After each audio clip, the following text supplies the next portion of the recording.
Time check on Tobago updates is brought to you by Flow, Tobago's newest fiber network.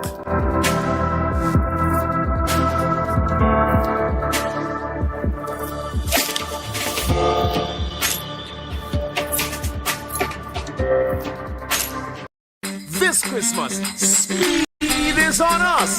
Get up to 300 megabits per second of speed with our new Link Up Plus plan. Enjoy more speed, more channels, and free streaming for less. Plus, introducing Link Up More with up to 1 gig download speed.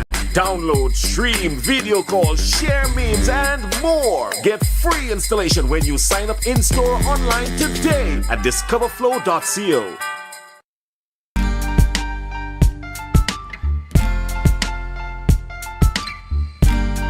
Put a smile on your face when you're moving from place to place. Good morning, good morning, morning, good morning, morning.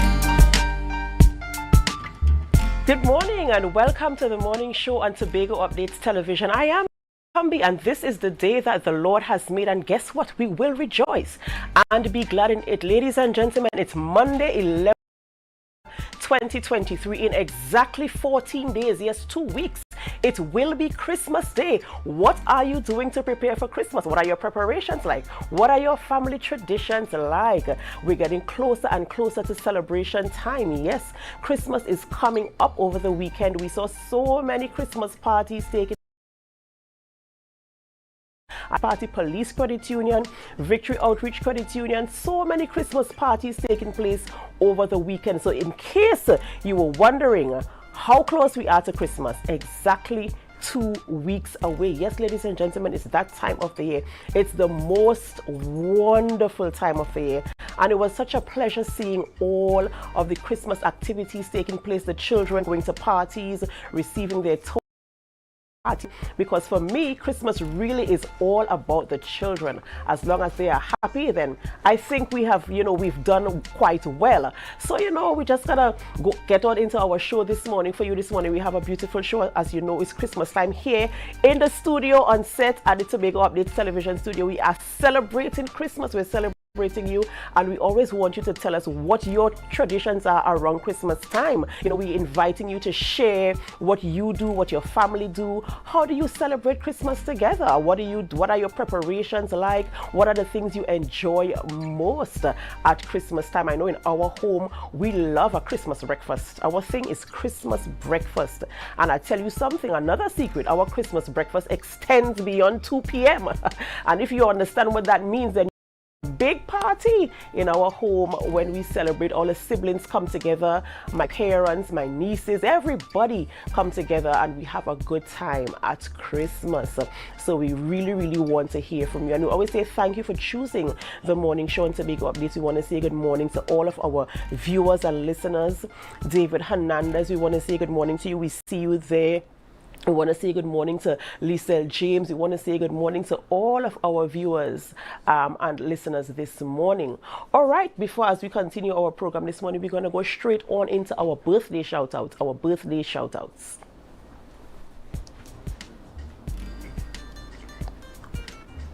Celebrating a birthday today is Renee Christopher. It is your birthday today, Renee, and we want to say happy birthday to you.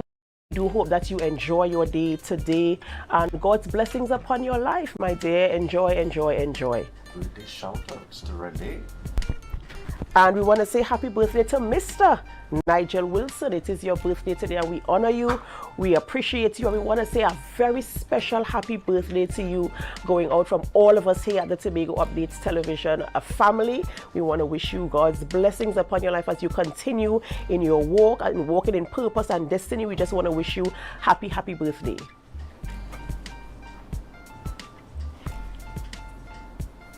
All right, ladies and gentlemen, we thank you for staying with us. We thank you, of course, for choosing the morning show on Tobago Updates Television. And we continue with our programming, and we head on over to News in 90 Seconds, sponsored by B-Mobile.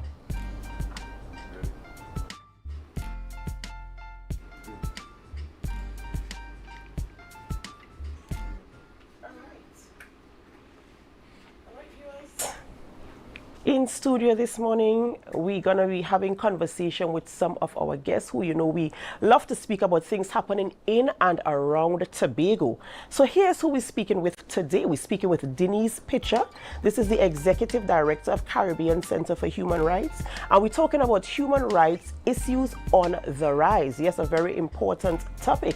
And if you are from Tobago or from around Tobago or have been in Tobago or been on social media or anything like that, you would have heard the name Wode Mayor. Yes, guess what? He is in studio, live and direct, and we will be having conversations with him. He's a freelance African vlogger who is a traveling vlogger, and he is in Tobago, and we're going to have that conversation this morning. So you want to stay tuned to see what we're going to talk about, all the things we're going to discover and unearth with conversations with him. And we're going to wrap our conversations this morning with Josanne Jackson.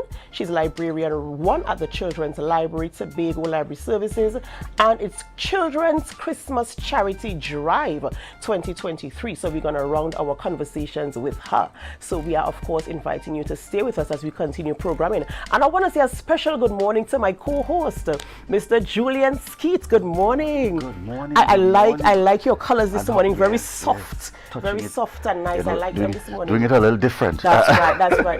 This morning in the mix. Good morning to each and every one of you joining us here on the Tobago Updates morning show. Dana, it's been a very, very eventful weekend period. And I'm very thankful indeed continuously. This is the season where it is we head on out on a regular basis, doing and giving and working with those persons in need, connecting and celebrating and so on. But just before I dive on into that, let's head on over to news in 90 seconds. Thank you, Julian and Adana. I am Tanika Cruikshank, and here is your news in 90 seconds for Monday, the 10th of December, 2023, brought to you by B-Mobile. It's a Christmas season with B-Mobile. Prime Minister Dr. Keith Rowley accuses the integrity intentionally damaging his reputation as he faces a third investigation for alleged breaches of the Integrity in Public Life Act. The probe involves contract awarded to a French company, Alan Warner, and centers on 4 projects, including the A.N.R. Robinson International Airport Terminal and the Prime Minister's Tobago's residence. Rowley dismisses the investigation as a grand fishing expedition, asserting his lack of involvement. The Integrity Commission cites finding of Rowley accepting a discount on a townhouse, raising concerns about possible breaches of code of conduct. Public Administrations Minister Alison West announced the government's intention to provide public servants with back pay alongside their December salaries. By December 19th, Minister West acknowledges challenges, particularly in the Ministry of Education, which has a substantial number of teachers. The back pay will benefit public servants under settled negotiations, including the prison service, fire service, police service, and teachers. The Public Service Association negotiation remains pending. The announcement allows concerns raised by former Education Ministry Permanent Secretary, who anticipated delays in back pay distributions to teachers until May 2024. Contract to Finance Minister earlier commitment for Christmas 2023. Guyana's President Irfan Ali and Venezuelan President Nicolas Maduro will meet on December 14th in St. Vincent and the Grenadines to address the border controversy between their nations. The meeting, arranged by SVG Prime Minister Ralph Gonzalez, will involve the presence of Brazilian President Luiz Inácio da Silva, CARICOM, and UN Secretary General. Ali stressed Guyana's commitment to international peace and security with the Episcopal land boundaries matter pending at the International Court of Justice, while Maduro claimed that they aim to preserve regional peace. And that was your news in 90 seconds by B-Mobile. It's a Christmas season with B-Mobile. News in 90 seconds was brought to you by B-Mobile. It's a Christmas season with B-Mobile. This Christmas we celebrating, cause B-Mobile they coming with rating. So brace yourself for plenty prices, cause this season will be the nice. It's the most deals and the most vibes and the most cars and the most price. The most giveaways, the most parade. Having a Christmas season with me mobile.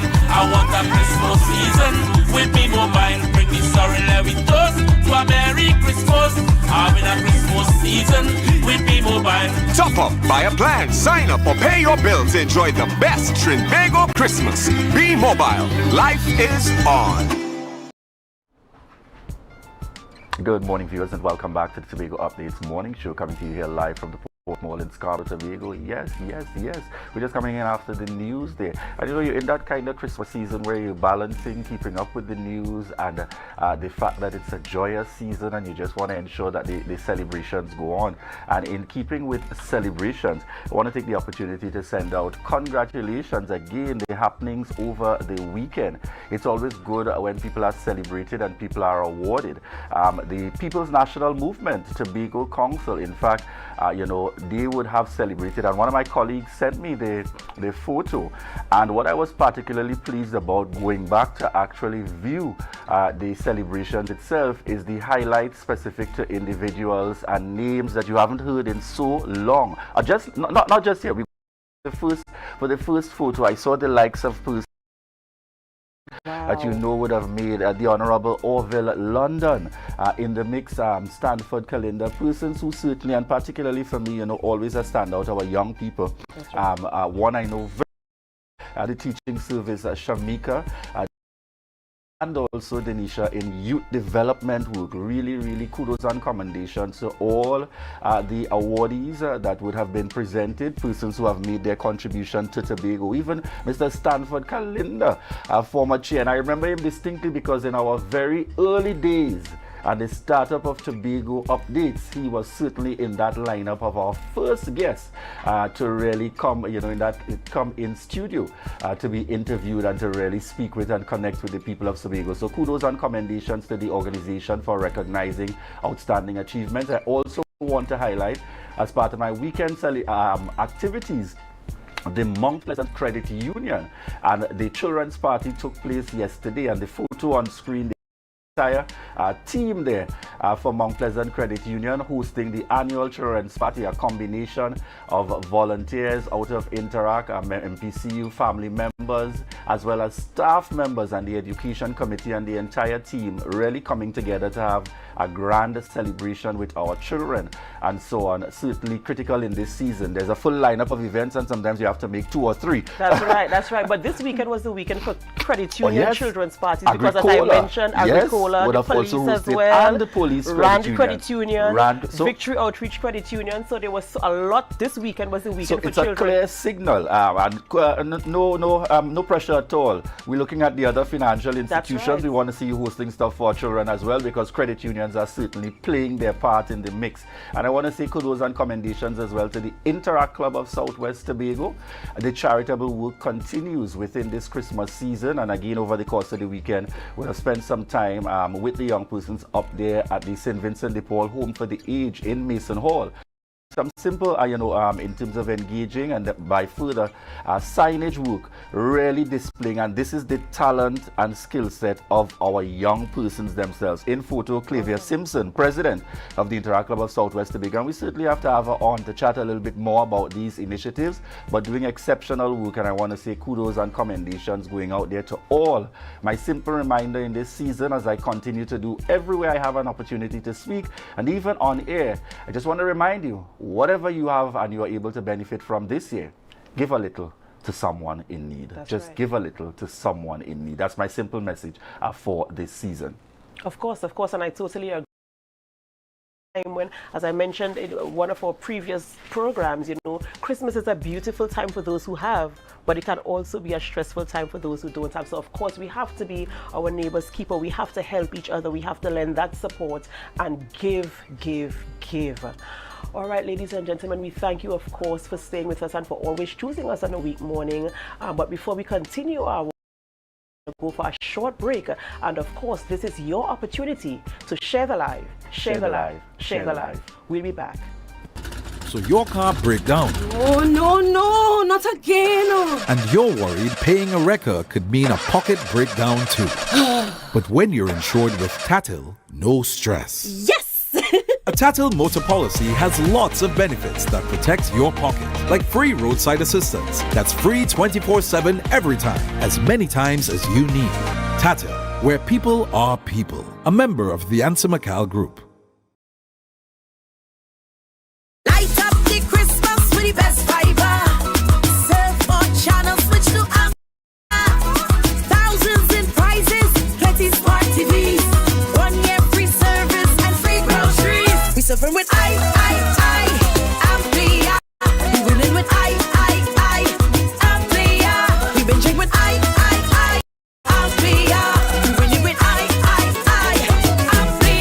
Sign up now for 50% off plus a chance to win over $100,000 in prizes. Call 800-4663.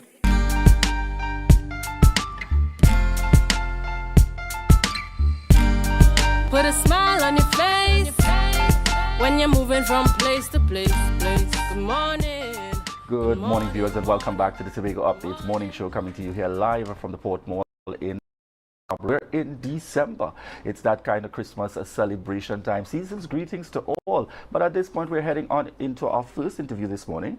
And we have joining us online, Denise Pitcher, Executive Director of the Caribbean Center for Human Rights. And we're speaking human rights issues on the rise. Good morning to you and welcome. Good morning. Thank you for having me. All right. Good morning to you and welcome. Just let's try to unmute again. Just now, I'm not sure where to. Are you hearing me? All right, great. We're hearing you now. Good morning to you, and how are you doing this morning? I'm good. Thank you for having me. All right. So we want to start on the premise. Let's speak first as it relates to giving us a brief understanding of the organization of the Caribbean Center for Human Rights. Sure. So the Caribbean Center for Human Rights, it was founded in 2006. By Diana Mahabir Wyatt and Desmond Allen. It was founded around campaigning for the abolition of the death penalty. It has since evolved to work on advocating for the rights of persons in prisons, criminal justice reform, the rights of refugees and migrants, and advocating, for the rights of persons who may have suffered police brutality. We also, monitor the situation in Trinidad and Tobago, and then we observe any human rights violations. We also engage with international organizations. We submit reports to international organizations, and we engage in information and awareness campaign. And soon we become, we are already, UNHCR, their legal services partner to provide legal services to refugees and migrants. So that's a brief, synopsis of what CCHR does.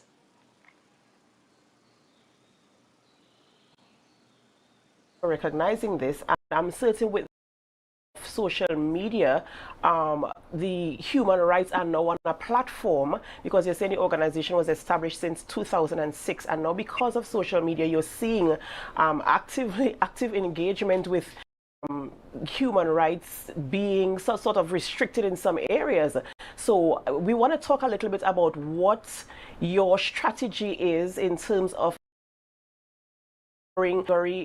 people they find themselves in, whether, as you mentioned, in the prisons, in schools, wherever they are. How do you intervene to ensure that their human rights are maintained? Even as a prisoner, of course, you do have human rights. In the hospital as a patient, you have your rights. Wherever you are, wherever you find yourself, you have rights as a human to live that you choose, of course, in accordance to the law. So what is your strategy in terms of protecting these rights when people find themselves in unfortunate situations? So information is one really important way, because what we've observed is people don't, the average person, they still don't understand their basic fundamental rights. People don't understand that access to housing, adequate housing is a human right. Access to health is a human right. They also don't understand that, in terms of the justice system, it's very difficult for people to navigate the justice system, and because of the delays and the inefficiencies in the justice system, people can become frustrated. So information is one way, that we try to assist in protecting their rights. We do support on a limited basis, in terms of supporting with legal services, because when someone's rights are violated, usually one of the main ways to get some sort of recourse is through litigation, or with the assistance of an attorney. But of course, that depends on the resources. So education, definitely one way. Then we also submit reports. Like, for example, we recently submitted a report to the UN Human Rights Committee with respect to prisons condition, and that the Human Rights Committee is responsible for the implementation of the International Covenant on Civil and Political Rights. And that particular covenant, it oversees the implementation, or the Human Rights Committee, oversees the implementation of the principles in that covenant. And the principles in that covenant, cover a number of different rights. It's civil and political rights. So like access to justice, due process, right to a fair trial, the death penalty. Those are some of the rights that are covered under that covenant. So basically what we did was we submitted a report highlighting a number of the human rights abuses relating to that covenant. The Human Rights Committee now reviews reports, not just by CCHR, other organizations submitted reports as well too. And then they issue recommendations to the government. And this is important because the Human Rights Committee now, you have that pressure on the government.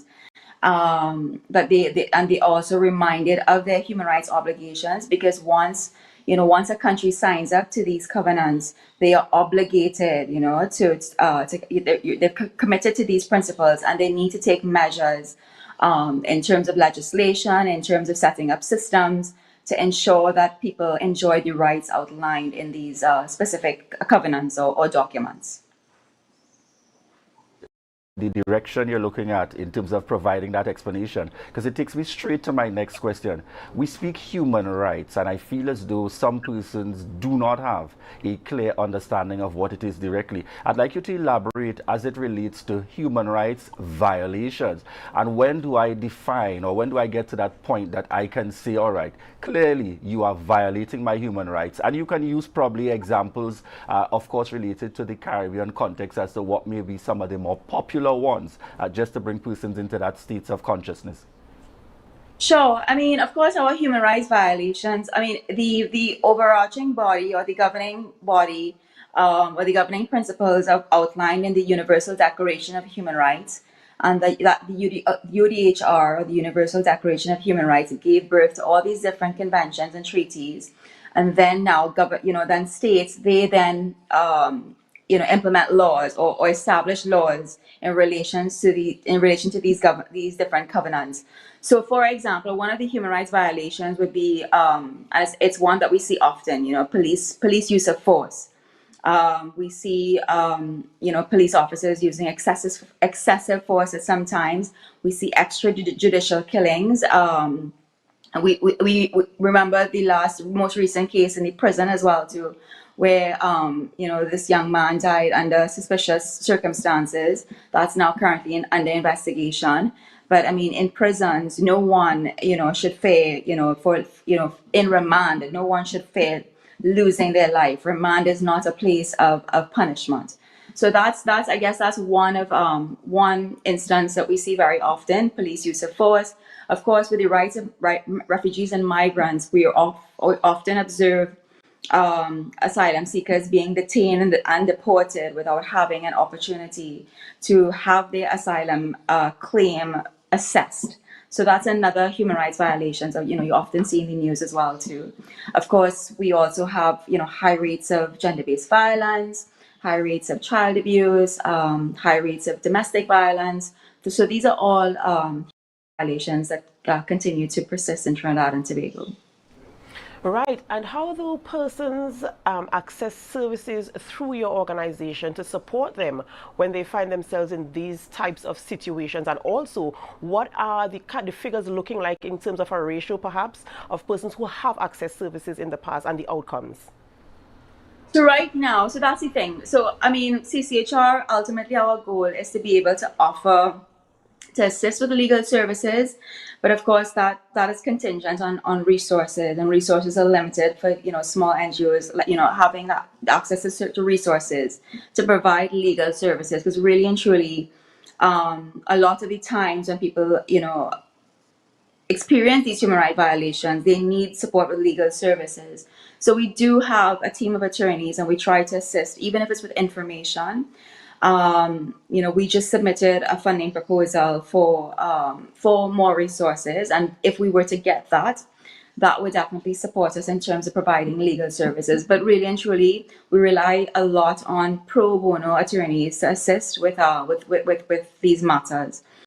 Unfortunately, that's the environment that we exist in. It's unless people want to commit their services to us free of charge, that's really the only way we can engage on a number of these matters. And we have in the past. We also have a strategic litigation team, but that's mainly to deal with refugee and asylum seekers, and any matters that arise out of them trying to access asylum in Trinidad and Tobago, and if they face any human rights violations. But yes, it really just comes down to having resources. We do, however, in terms of submitting new reports to these international organizations, they are useful. And also, we issue condemnations in the news, and we keep people informed. And information that's a form of influence as well too. That's a form, people being empowered with information, they can be better able, to challenge any situation where they might face a human rights violation. But really and truly, there needs to be more support with regards to legal services, and I'm open to admit that. What's your take as it relates to legislation in this regard? Because again, we look at human rights, an issue has occurred. People are facing extreme challenges. The organization speaks out, makes representation, it gets into the media, and still, the one who is being directly affected in some instances, may continue to face some challenges. What's your perspective as it relates to legislation in Trinidad and Tobago? So yes, that's an area that we're also going to continue to engage on. We continue to lobby for better legislation. I mean, we've mainly been, lobbying in terms of asylum, the rights of migrants and refugees, because we don't have a refugee policy in Trinidad and Tobago. And because of the lack of a legal framework, we continue to put, legitimate asylum seekers at risk. Also, I mean, with regards to for the issue of human trafficking, we have good legislation. It's a good piece of law, but you can have as many laws as possible. You can have good law, but if you do not have a structure in place for the implementation of the law itself, is of limited use. And so, for example, with the issue of human trafficking, we've only now recently had our first conviction. And this is the issue of human trafficking is a very, very, it's a tremendous issue for Trinidad and Tobago. We have thousands, not hundreds, thousands of victims of human trafficking passing through Trinidad and Tobago. And the fact that we've only had one conviction, and we only have, not that we have prosecutions ongoing, but it's still, in relation to the magnitude of the problem, it's a disproportionate number of prosecutions. So yes, legislation is great, but if you do not have the system and the enabling environment to litigate, as I said, the law is limited. All right. Thank you so much for bringing that level of insights to us and our viewers as it relates to human rights issues in Trinidad and Tobago, and your position as it stands, your challenges, as well as your plans and your strategies to ensure that you provide that level of support and that call for help from the communities that can help in this regard. We thank you so much for joining us this morning, and of course for sharing with us. And for those of you out there who are trying to get information on this, I mean, the Caribbean Center for Human Rights is a place where how can people contact you if they wanted to get some more information or support? Sure. I mean, they can contact us via email at Caribbean Center for Human Rights at gmail.com. You spell center, CENTRE. We also have a Facebook page and an Instagram. They can find us on Instagram. Those and we're usually really responsive, and we're happy to share any information. All right, thank you so much. Thank you so much. Thank you so much. Ladies and gentlemen, we've been speaking with Denise Pitcher. She's the Executive Director of Caribbean Center for Human Rights, bringing some information there for us. And we're going to continue our conversation in studio with our guest this morning. And of course, coming up next, as I mentioned earlier, we're speaking with Wode Mayor, freelance African vlogger. He is in studio. Yes, he is up next, so you want to stay tuned for that conversation as we speak with him. He landed in Tobago and he tasted some of our water, so we're gonna have that conversation with him this morning. He's up next. Touchdown. No place, better place to be than Tobago. That's right. So we're gonna have that conversation soon. So stay tuned with us, ladies and gentlemen, as we go to a short break. And of course, tell your neighbor, tell your friend that this is your opportunity to share the live. Share the live. We'll be back.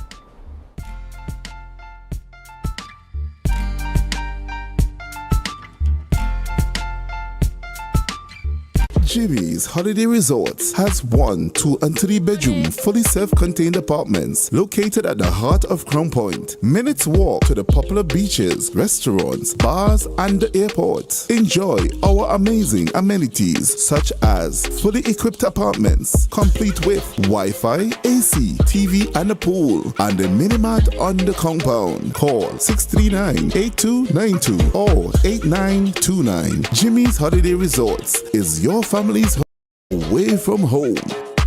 Don't be fearful or ignorant about diseases. The opportunity to learn how to effectively work with or even reverse sicknesses is here. Do you know someone that is suffering from an illness? You are invited to come and learn in this in-depth hands-on training program. Call this number and reserve your space in this God-inspired hands-on medical missionary training program going on in Tobago. See you there.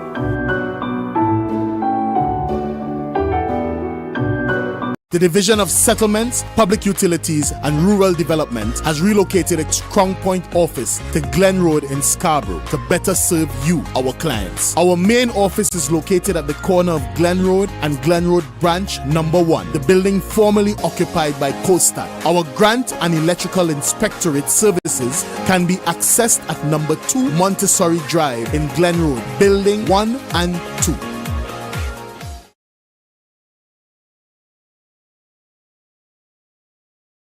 Rotisserie, mouth-watering fries, salads, combos, and specials galore. Feeling for something to eat? Come and see. Our rotisserie is seasoned to the T. Kicking chicken, masala, and jerk roast. Crispy fries made from scratch. Who do you know can beat that? Or salads freshly cut and packed. When you taste it, you'll be wanting to come back. So come check us out on number 2 Robinson Street, Uptown Scarborough, Tobago. We open on Saturday nights from 7:30 to 11:30 p.m. Monday to Thursday, we're open from 10 a.m. to 9:30 p.m. and on Friday, 10 a.m. to 4:30 p.m. Contact us at 772-7443 and all social media handles at The Rotisserie Factory.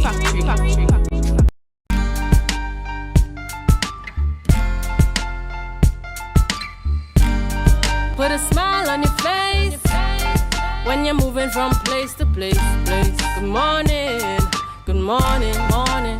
Back to the morning show on Tobago Updates Television. I am your host, Adana Kombi, and we're gonna have conversation this morning with an international travel vlogger. Yes, he is in studio with us this. Some of you would have seen him touch down on Tobago yesterday morning. Wode Mayor, good morning. Morning. Welcome to Tobago. Thank you. Welcome to Tobago Updates Television. Welcome to our studio. Welcome to the warmth of the Caribbean. How has it been?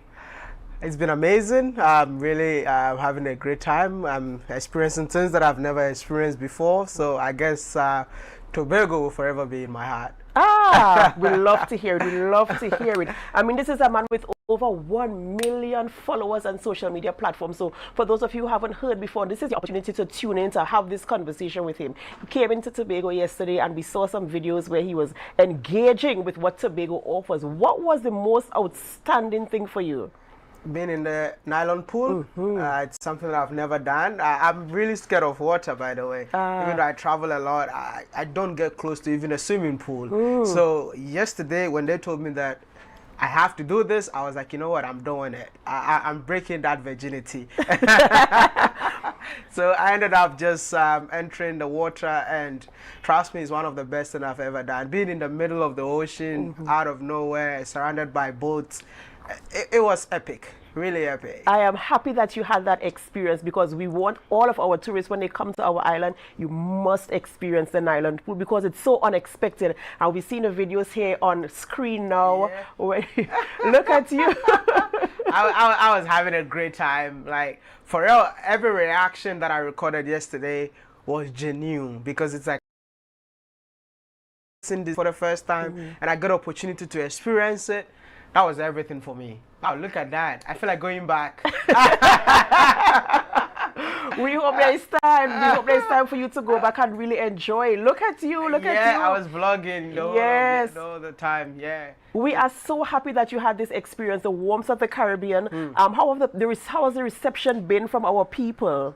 Oh my goodness. Like, to be honest, I've done a lot, right? But the way the people from here have been receptive to me, it's been incredible. From Suriname, I started from Brazil, but from Suriname, Guyana, and Trinidad and Tobago, I feel like not even going back to Africa. We love to hear it. Yeah, because you know, you meet people in town, because I do most of my things in Africa. As a travel content creator, I only travel Africa. The reason why I'm here is to connect the CIS region. I don't know if you know that Africa got North, East, South, and West and Central, which forms the five regions of Africa. And African Union declared Africans in the diaspora as the CIS region. So coming to this side, I was not expecting people to see me and say, hi, what am I? You know, because I'm based in Africa. Right. But I came here and I realized that my fan base in here is even more than being in Africa. Right. That was really shocking to me. So it's been amazing. People are calling me. I want to meet you. I'm like, please, you really want to meet me? Of course. When I arrived, I met a man. When I landed in Tobago, I met a man, and then he said, God bless you. And then he gave me money. He slid money in my pocket. And then he said, that's your breakfast in Tobago. Anytime you want to give up, just that you climb the tallest mountain in Africa.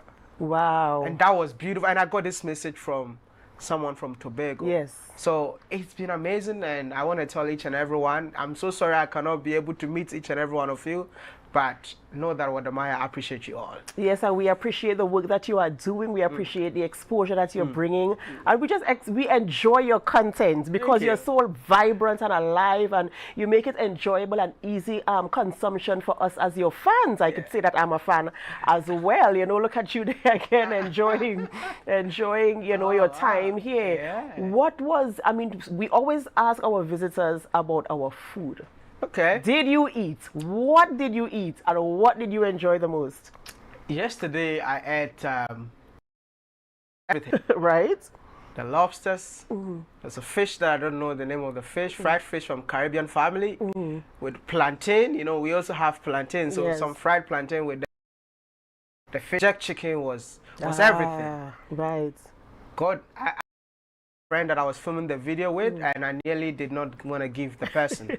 You know, yeah. And this was later in the evening when we, but I was so full with the jerk chicken, so I told them I'm not going to eat. So then they told me that, no, we're still going to give you some goat meat and all of that, which I had to try it. Right. So the food, I think after today, I can tell you more about the food. I want to try different meals from Tobago, authentic to Tobago, and then after that, I'm going to tell you more. Yes, because I mean, we are foodies. We are foodies in Tobago. I am. I choose food over everything. So after Tobago, what is your next stop?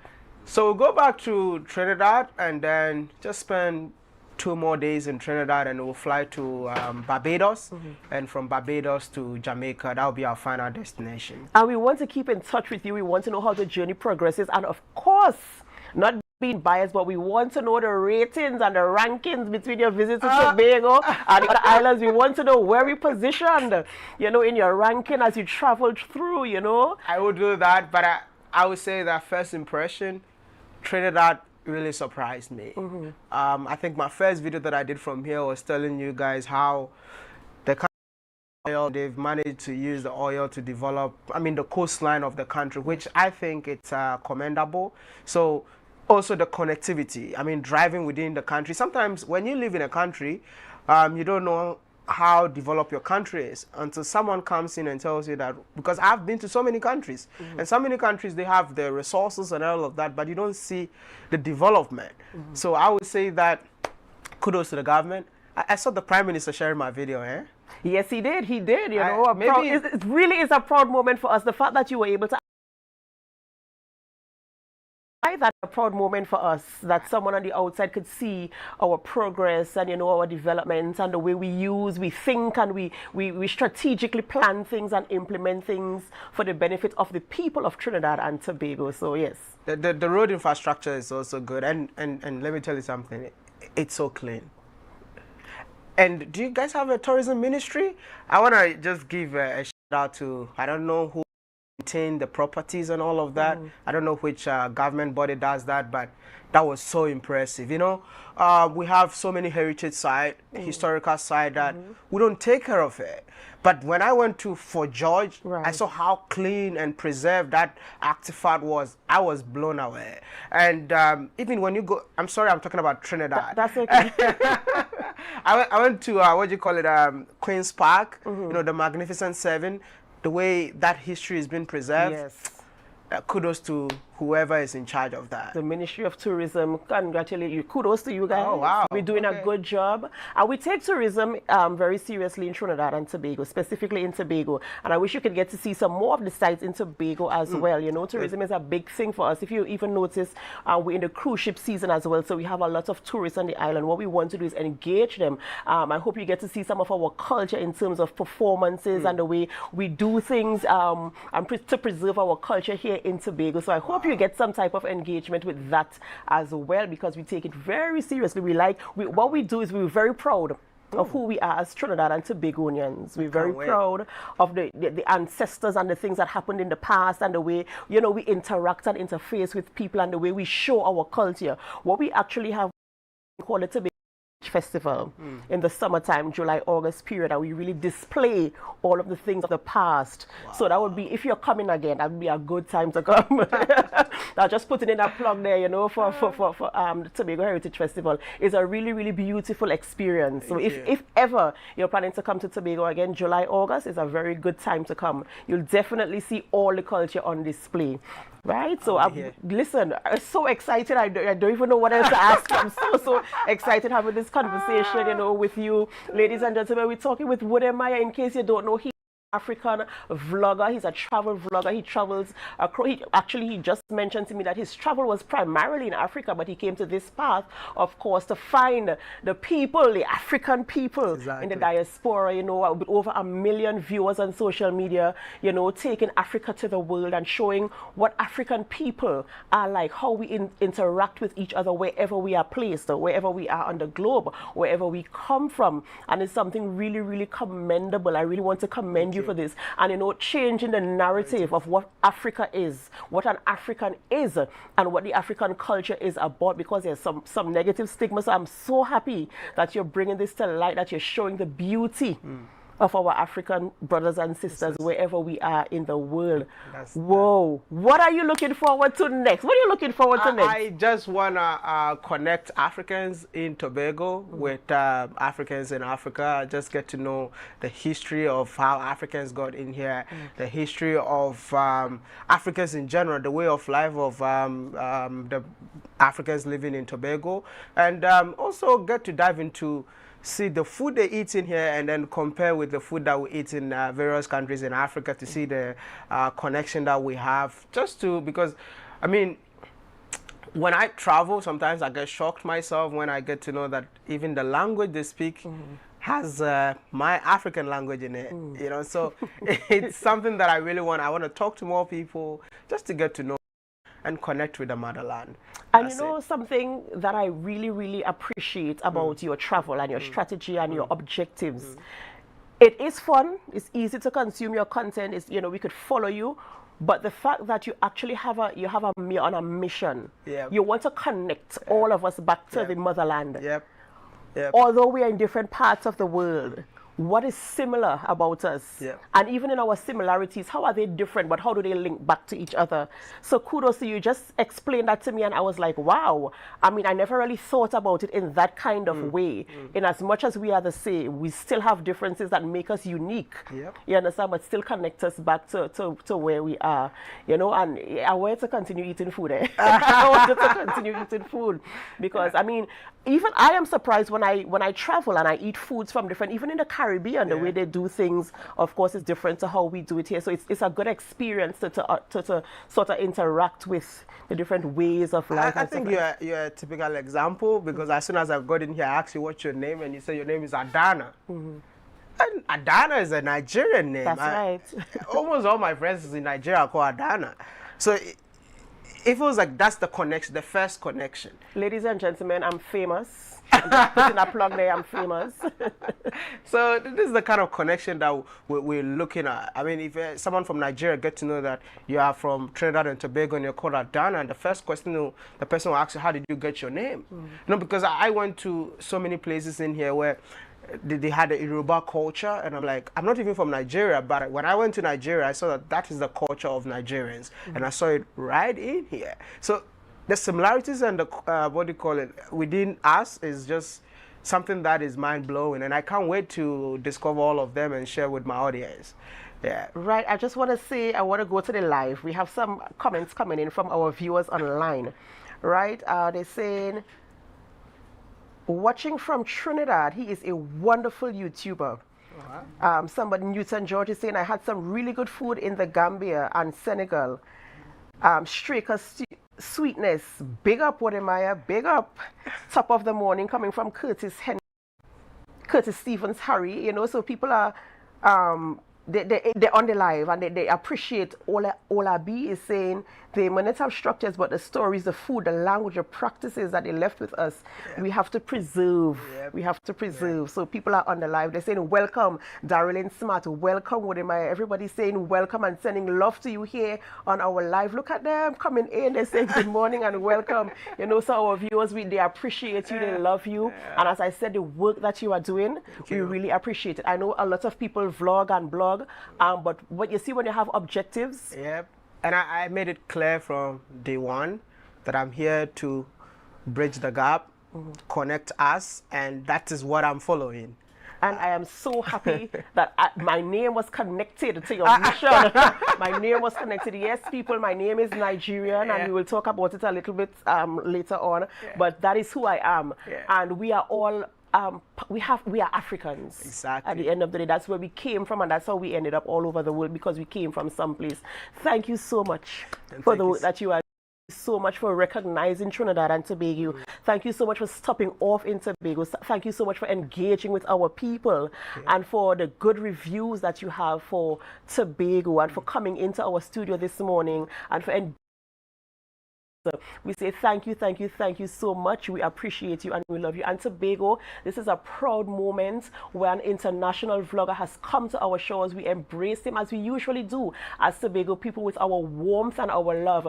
And he expresses his love and his gratitude to all of us. It's a proud moment. I want to say congratulations to all of Tobago, Trinidad and Tobago this morning. You are on the map for your kindness, your love, your warmth, and your generosity. Even at breakfast that he received that first morning, he touched down on Tobago soil. He will never forget that. So a proud moment, of course, to you. Right, ladies and gentlemen, in case you're now joining us, we were speaking with Wodemaya, international travel vlogger there from Africa, doing his work and right now he is in the Caribbean region.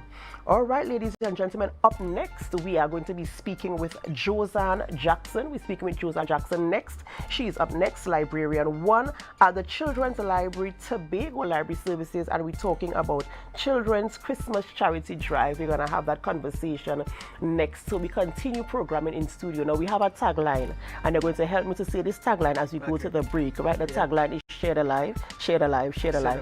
So when I say that, you're going to start, right? So ladies and gentlemen, we're going to go for a short break, and this is your opportunity to share the life, share the life, share the life. We'll be back. Thank you.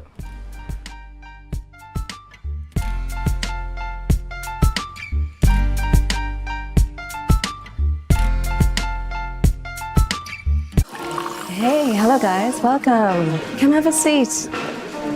Oh, this is so stylish and I love the fabric. Darlings, you must tell us where you got your new things. We got them locally at Standard. They've got new chic European furniture, crafted from high quality material. Oh, Standard? No, it's Standard, their brand new Hive collection. Experience luxurious European furniture at a price you will love. The Hive collection, now exclusively available at Standard. At JK Tech, we bring technology to your doorstep.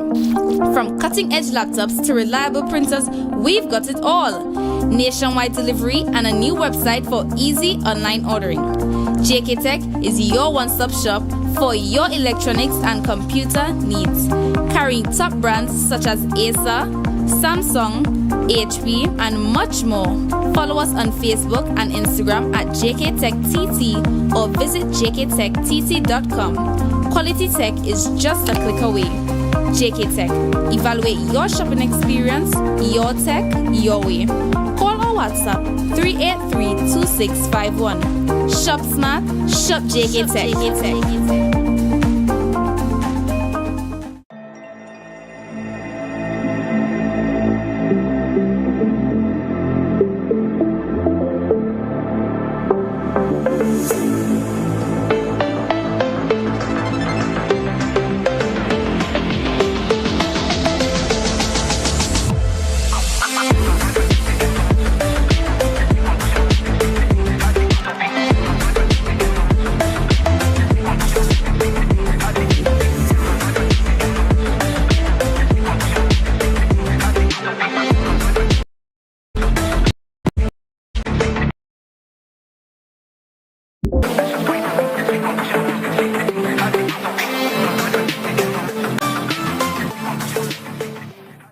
Tobago Glass Supplies has been a leading name for over 37 years in the glass and aluminum market in Tobago. We provide an extensive range of high-quality, innovative and glass products for commercial and residential use. Competitive prices with superior and professional services by committed employees who are guided by rigid quality standards. Tobago Glass Supply specializes in the manufacture and installation of glass and aluminum products that are essential to today's homeowners and the business environment. We are engaged in marketing, sales, and installation of a variety of products. These ranges from windows and doors to necessities such as mirrors and vehicles, designed and manufactured in-house or imported.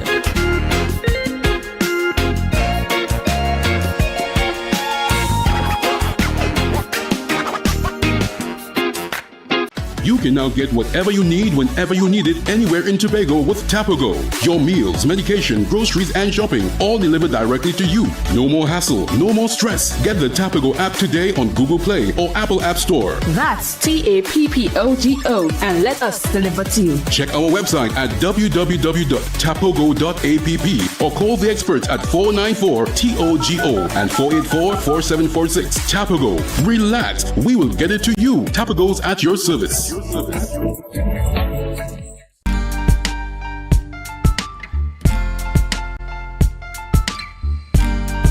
a smile on your face when you're moving from place to place. Good morning, good morning, morning. Good Good morning, viewers, and welcome back to the Tobago Updates Morning Show, coming to you here live from the Port Mall in Scarborough, Tobago. Yes, I'm here with you this morning, Julian Skeet, and certainly after that interview, we're so happy to have on the shores here with us, indeed, really presenting and putting out there Tobago can only work to our benefit ultimately, and certainly we trust that his visit is indeed a successful and productive one, connecting with us here at the Tobago Updates Morning Show. And from here, viewers, we head straight on into our next interview, and we are chatting with Josanne Jackson, Librarian 1 of the Children's Library, Tobago Library Services, and we're speaking about the Children's Christmas Charity Drive. Good morning to you and welcome. Good morning. Thank you for having me. Thank you. Good morning to your viewers. All right, so as we get the conversation started, we want to start with the components, and I know we have here Children's Library, Tobago Library Services. Tell us about the work, so to speak, or the efforts of the Children's Library, and how children are encouraged to become a part and be a part of the initiative. All right. Well, the works for the Children's Library, we provide library services in terms of print media, in terms of print resources, in terms of digital resources. We also provide services that engage children like chess, we have storytelling, and then we have craft time. How can children contribute to this initiative? Well, we are looking for resources for children, particularly clothing, shoes, and tin food items. So children who perhaps have outgrown their items, the parents can feel free to donate those things. So my understanding is that this is the first time this charity drive is taking place. Yes. We all naturally have a very good understanding of the Tobago when you talk library services, and sometimes, of course, that misconception has been cleared by Mr. It's not just the physical walls, but the library is now out there, connecting and reaching out. But I want you to make that connection for us, for those who may be saying library services, government agency, charity drive. Tell us a little bit about that, the significance for that on the part of the team. How do you ask that? Especially during the pandemic, we saw libraries opening their doors to much more than just providing information services. And it is difficult for anybody. Ask a teacher. If you have a student who is hungry or is disturbed or distressed, what you teach them.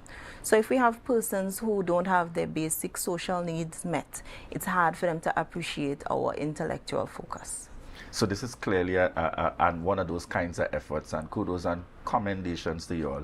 You're going beyond what the job description requires in these circumstances to ensure that people, young persons, are still able to benefit from the library. So let's tap in a little more specifically as it relates to what are you attempting to collect on this charity drive? When do persons have until in terms of their time frame, and where can they drop off these items? All right. Well, the flyer that was circulated actually says that the deadline is today.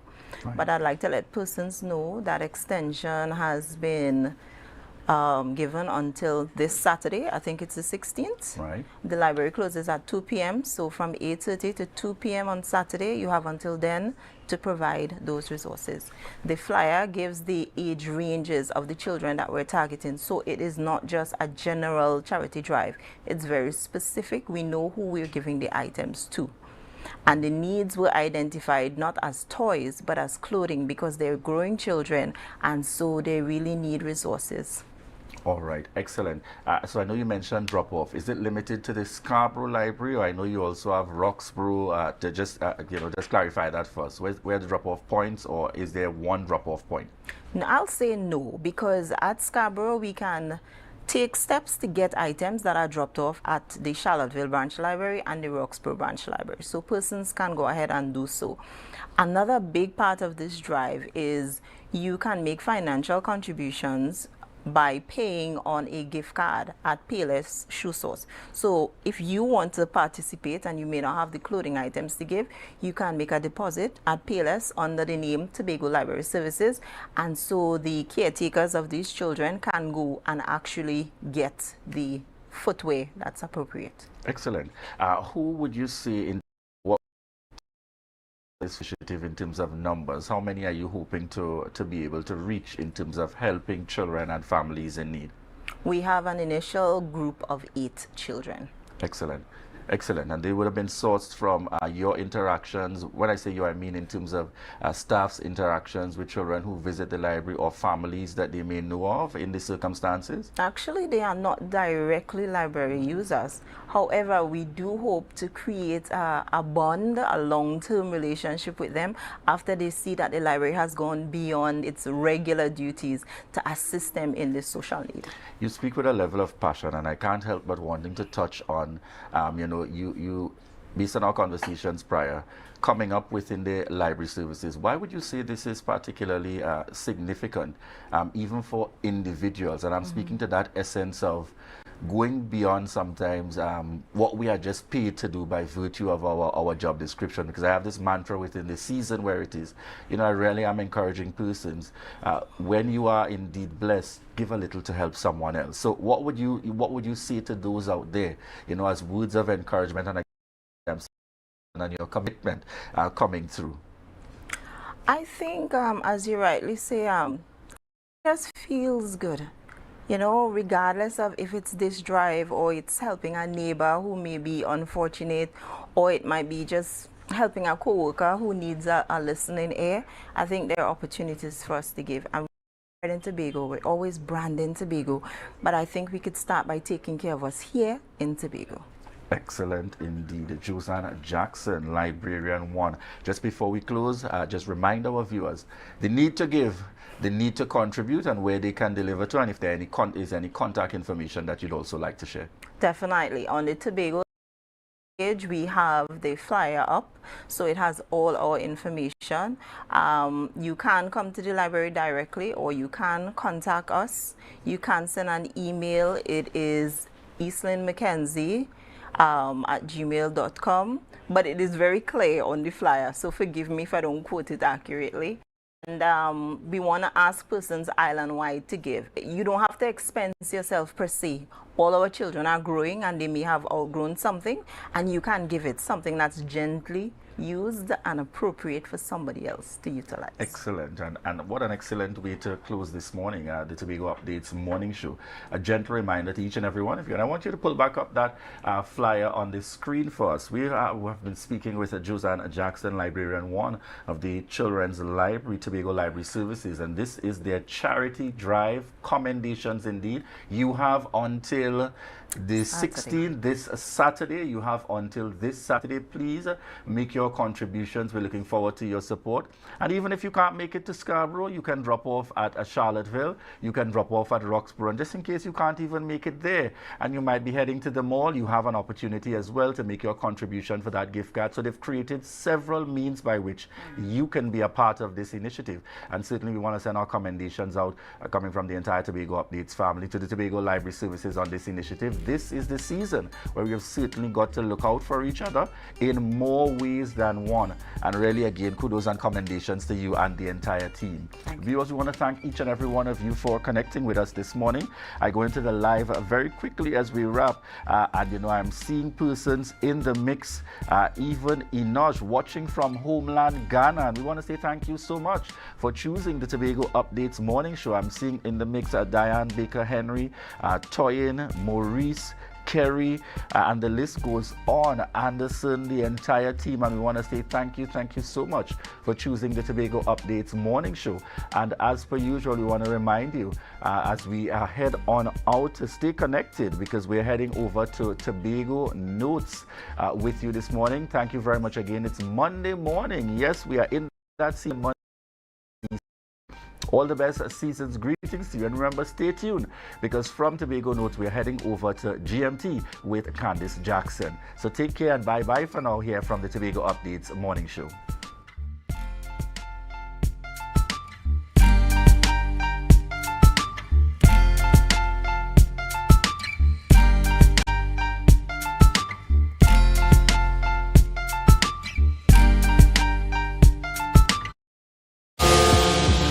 Time check on Tobago Updates is brought to you by Flow, Tobago's newest fiber network.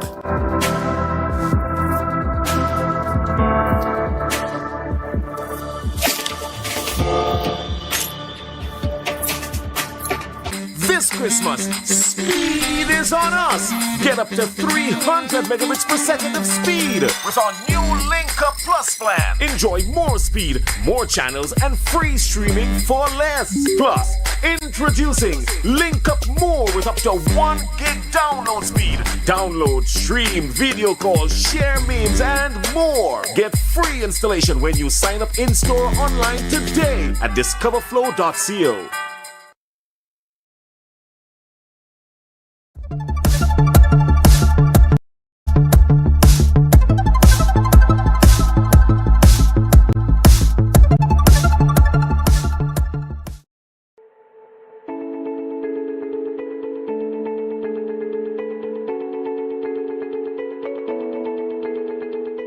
It brings us an immense sense of pleasure as we think of the families in Tobago that needs our partnership. It's really not about us. It's about helping the families on the screen who they visited only yesterday.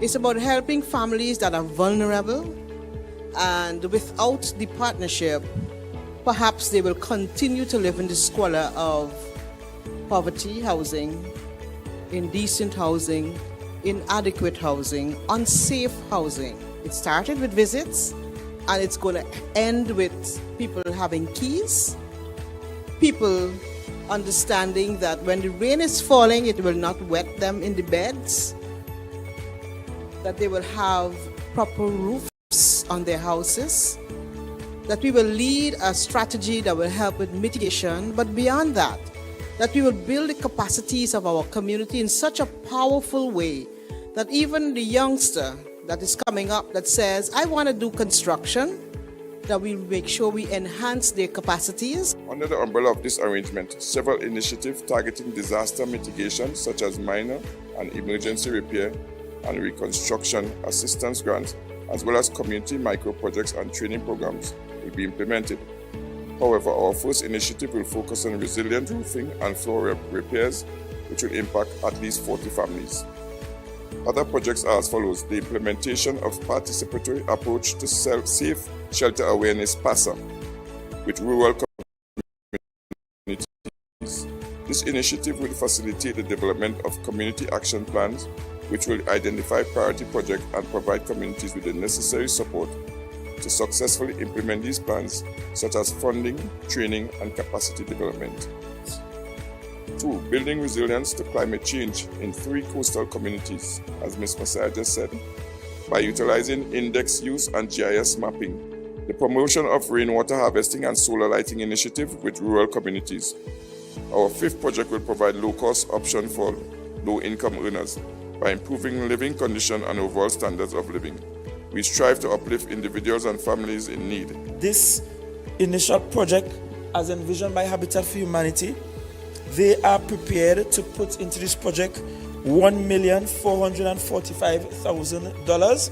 I thought the director would have given the money, but $1.4 million from Habitat for Humanity for this program. And I wish to use this platform to say that the THA will match that dollar for dollar so that the project can go a much longer way in helping families. For the Home Ownership Made Equal program, the allocation in the budget was $3 million, and we are intent on taking it to $5 million. So it is $2 million more than what was allocated in the budget. I know you're hoping it could be 20 million, but as funds are available, we will see how much we can do. A home is not just a house. A home provides stability. A home provides security. A home provides a place where children can do homework safely at night. A home provides a learning environment where there isn't chaos, where you're not competing with the elements outside. A home means that your children that might now be vulnerable to predators outside because there are holes in the walls and there are breaches in the homes, those things are no more. A home means that your children have a sense of pride, of a place that they can come home to, a place that they can bring the friends across and they can play in the yard and so on. All of these things come with a home. There's a whole length of social benefits to be gained from having a home that is of value. And that's what we want to give to Tobagonians. That was a production of the Department of Information, Office of the Chief Secretary, Tobago House of Assembly.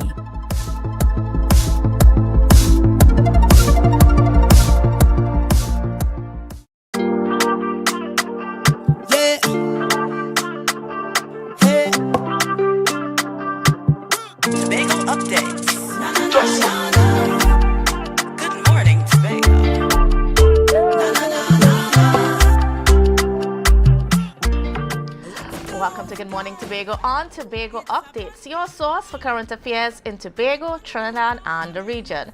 With a perfect conversation to complement your morning routine, I am Candace Jackson, and let's get started with the news in 90 seconds. Prime Minister Dr. Keith Rowley accuses the Integrity Commission of intentionally damaging his reputation as he faces a third investigation for alleged breaches of the Integrity in Public Life Act. The probe involves contracts awarded to a French company, Alan Warner, and centers on 4 projects, including the A&R Robinson International Terminal and the Prime Minister's residence. Dr. Rowley dismisses the investigation as a grand fishing expedition, asserting his lack of involvement. The Integrity Commission cites findings of Dr. Rowley accepting a discount on a townhouse, raising concerns about the possible breaches of the Code of Conduct.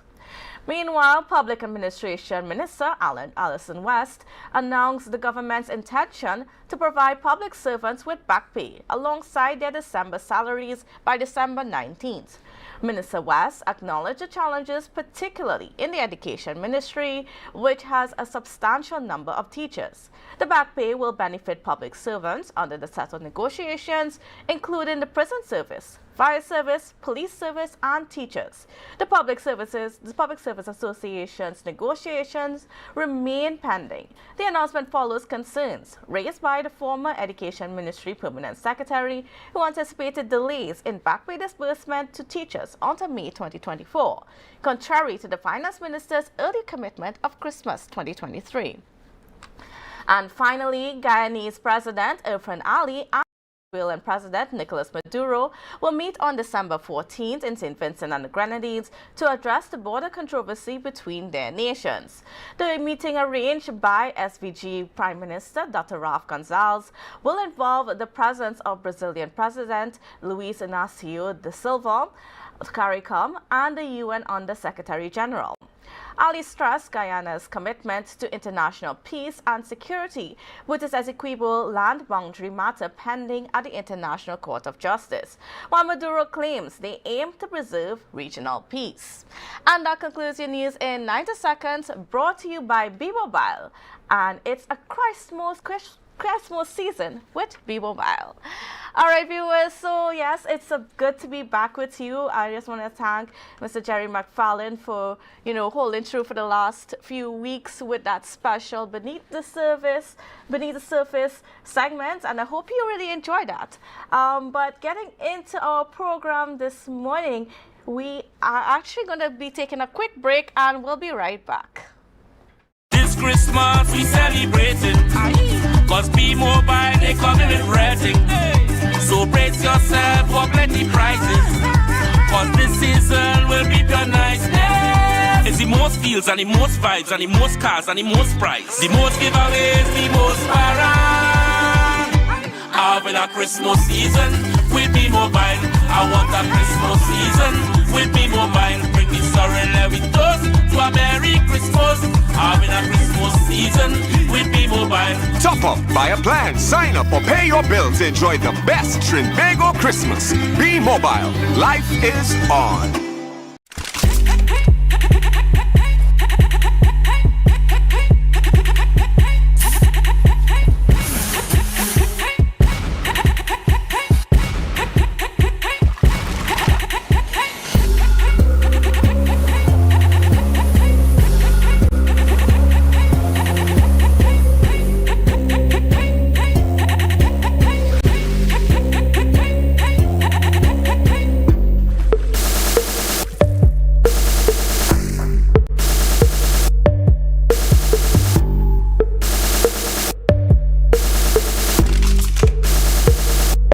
MI4 Security Services Company is the most advanced security service in Tobago.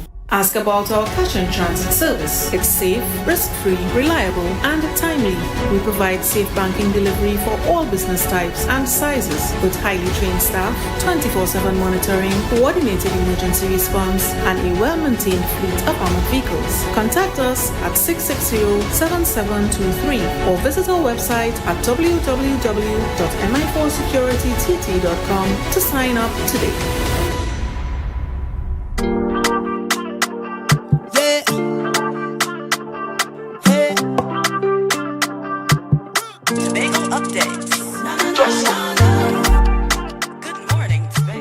Welcome back to Good Morning Tobago on Tobago Updates. Viewers, while we are getting into our first conversation this morning, and we are being joined by Mr. Cloyd Williams, and he is the president of the Tobago Maxi Taxi Drivers Association and Owners Association. So good morning and welcome to you. How are you doing this morning? I'm fine, and thanks for having me. All right, so the topic this morning is, what's going on with the cruise ship situation, because as you know, a few weeks ago, we had a little bit of a faux pas in our industry here. So what's the latest? Have we been having smooth sailing, so to speak, with our cruise ship tours and so on with the other cruise ships that have arrived since the 11th of September? Thank you of November, sorry. Thank you very much. All right, and it's a beautiful question, and you asked about smooth sailing. I think we are having smooth sailing since after that catastrophe, that disaster on the 11th of November.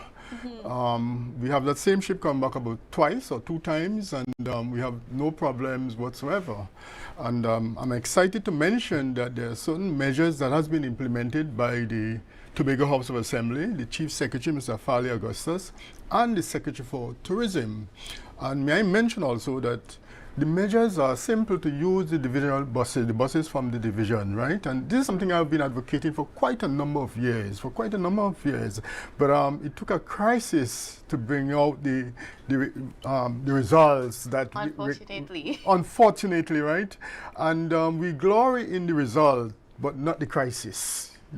Sometimes it says that good comes out of evil, and we are happy that the Tobago House of Assembly, the Chief Secretary, have decided to use the buses from the division, all right? We have buses from education, from sports, from health, and they are taking up the slack, all right? So how many of those buses are being used at this point in time? All right, we have up to 11 of those buses are being used. Also, we have buses from the PTSC, which are being used, all right?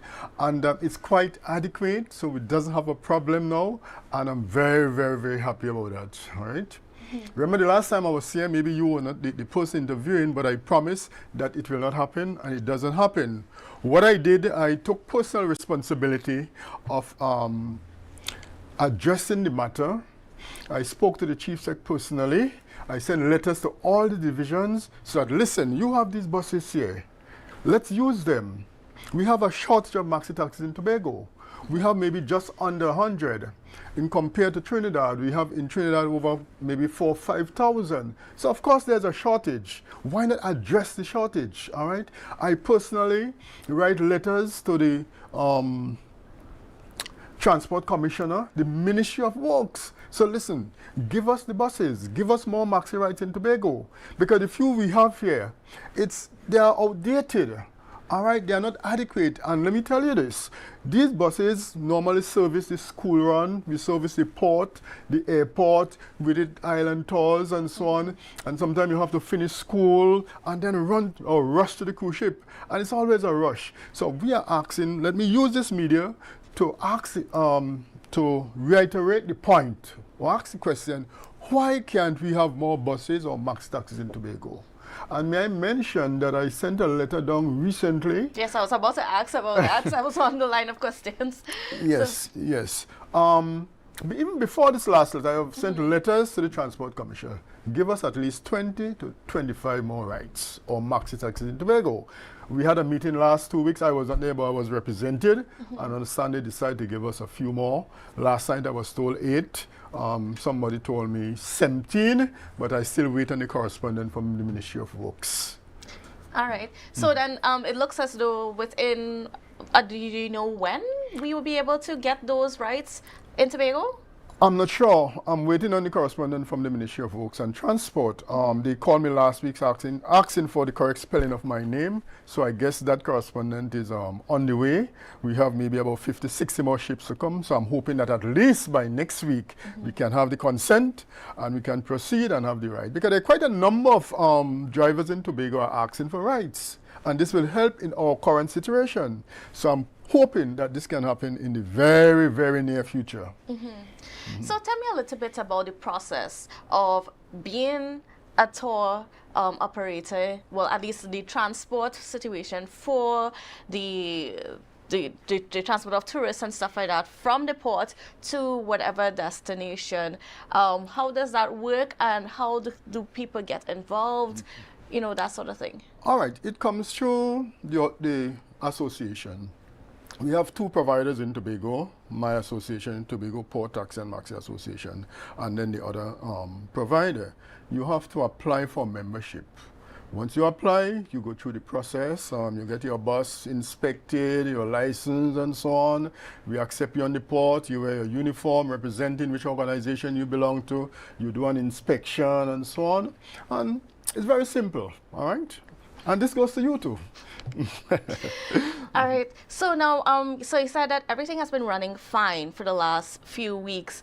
What is the schedule looking like? Has there been any changes to the original run? Because I know that there were some concerns about some of the cruise ship calls being cancelled. And did that actually happen, or are we back? Was there some intervention taken to repair whatever damage? And it's a nice question, and some damage control has been done by the Chief Secretary and the Secretary for Tourism, Ms. Tasha Boris. I think she would have sent out quite a number of letters or packages to the affected passengers, and this worked well, because I was told that the ship wanted to pull out, but because of her intervention, it doesn't happen again. So we are actually back to schedule. There are two cancellations that I have. One was last Friday and one before. But I don't think it was because of what happened, you know. So so things are fine, and we are hoping that it will continue. The ships will continue to come, because let me tell you, tourism is the fastest growing industry around the world. Yes, it is. And we don't want to be affected. We don't want the ships to pull out, all right? We want the ships to come. We have 70-something ships on schedule, which is beautiful and which we adore. If we have our problems in Tobago, I would rather let us deal with it in-house. We can deal with the agent. We can talk with the agent, whether it be financial problems or whatever it is, you know, we can deal with it internally. But when you talk about strike, it goes worldwide, and this can affect the whole industry. All right, so I'm saying that let us deal with our problems here within our house, and then forget about what go out international. So I have to ask, do you regret, or do you have any reservations about the action that you guys took on November 11th? And let me answer it in this way. It wasn't any action that we took. You know, I'm sorry about what happened. Of course, we regret what happened, you know what I mean? And as I said earlier, it would be glory in the results, but not what happened. We glory in the results that comes out of what happened. It was really a shortfall in terms of buses. Not really, it wasn't a strike. We never strike. We had about 20 maxis on the port, and then cars flood the place, you know what I mean? So it wasn't a strike. But there was a shortfall. And let me just emphasize the shortfall. The ship had about 2,886 passengers, right? And you have, we had just about 20 maxis, which was not adequate, you know, unfortunately, you know what I mean? And we addressed the problem, and we are sorry. The secretary would have made an apology. We also are sorry. And the reason for that, it was a Saturday. We know a few of us had more religious commitments, one, and there were just about 2 or 3 buses had mechanical problem. But that's the minutest of the problem, you know what I mean? So that was just about it. And the folks who should have put things in place did not. They actually take things for granted and so on, and that is what caused the shortfall. And then what about the relationship with the travel agent? Have you guys been able to sit down and work things out so that, you can have a smoother sailing going forward? And I know that there was a matter of monies being owed. Has there been any positive, or what's the update where that's concerned? A very nice question. The relationship is good, but I think financially it's not good. And as I said, it wasn't a money problem. The agent, yes, would have owed us some money, but that was not the issue on that day. We spoke to the agent. I've been in contact with the agent a few days ago with the upcoming ships. So far, we work about 11 ships, and we got paid for one since. So that tells the story, but which mount up the total. And but I told my members striking should not be an option. Whether the agent pays or not, let's continue to work. We save the image of the destination, we save the THA, the ships, the FCCA, and so on. Let's continue to work, and let's work along with the agent. Probably he might be having some financial problems, and we need to sit down and talk, maybe take it to the Tobago House of Assembly and so on, all right? So the payment has not been good, but we are working along and hoping for the best, all right? The suggestion of legal action and that kind of thing, but that is on the back burner so far. Nice. Now, as we're looking forward, looking to the rest of the cruise ship season, now we're going until what, April? About April, May. Yeah. April, May, yes. Right. What is something that you think that as an island, what are some things that we need to improve on, or we can improve on in the immediate future to make things better for when cruise ships arise and we have visitors around? Because we hear the complaints, just even from our own people.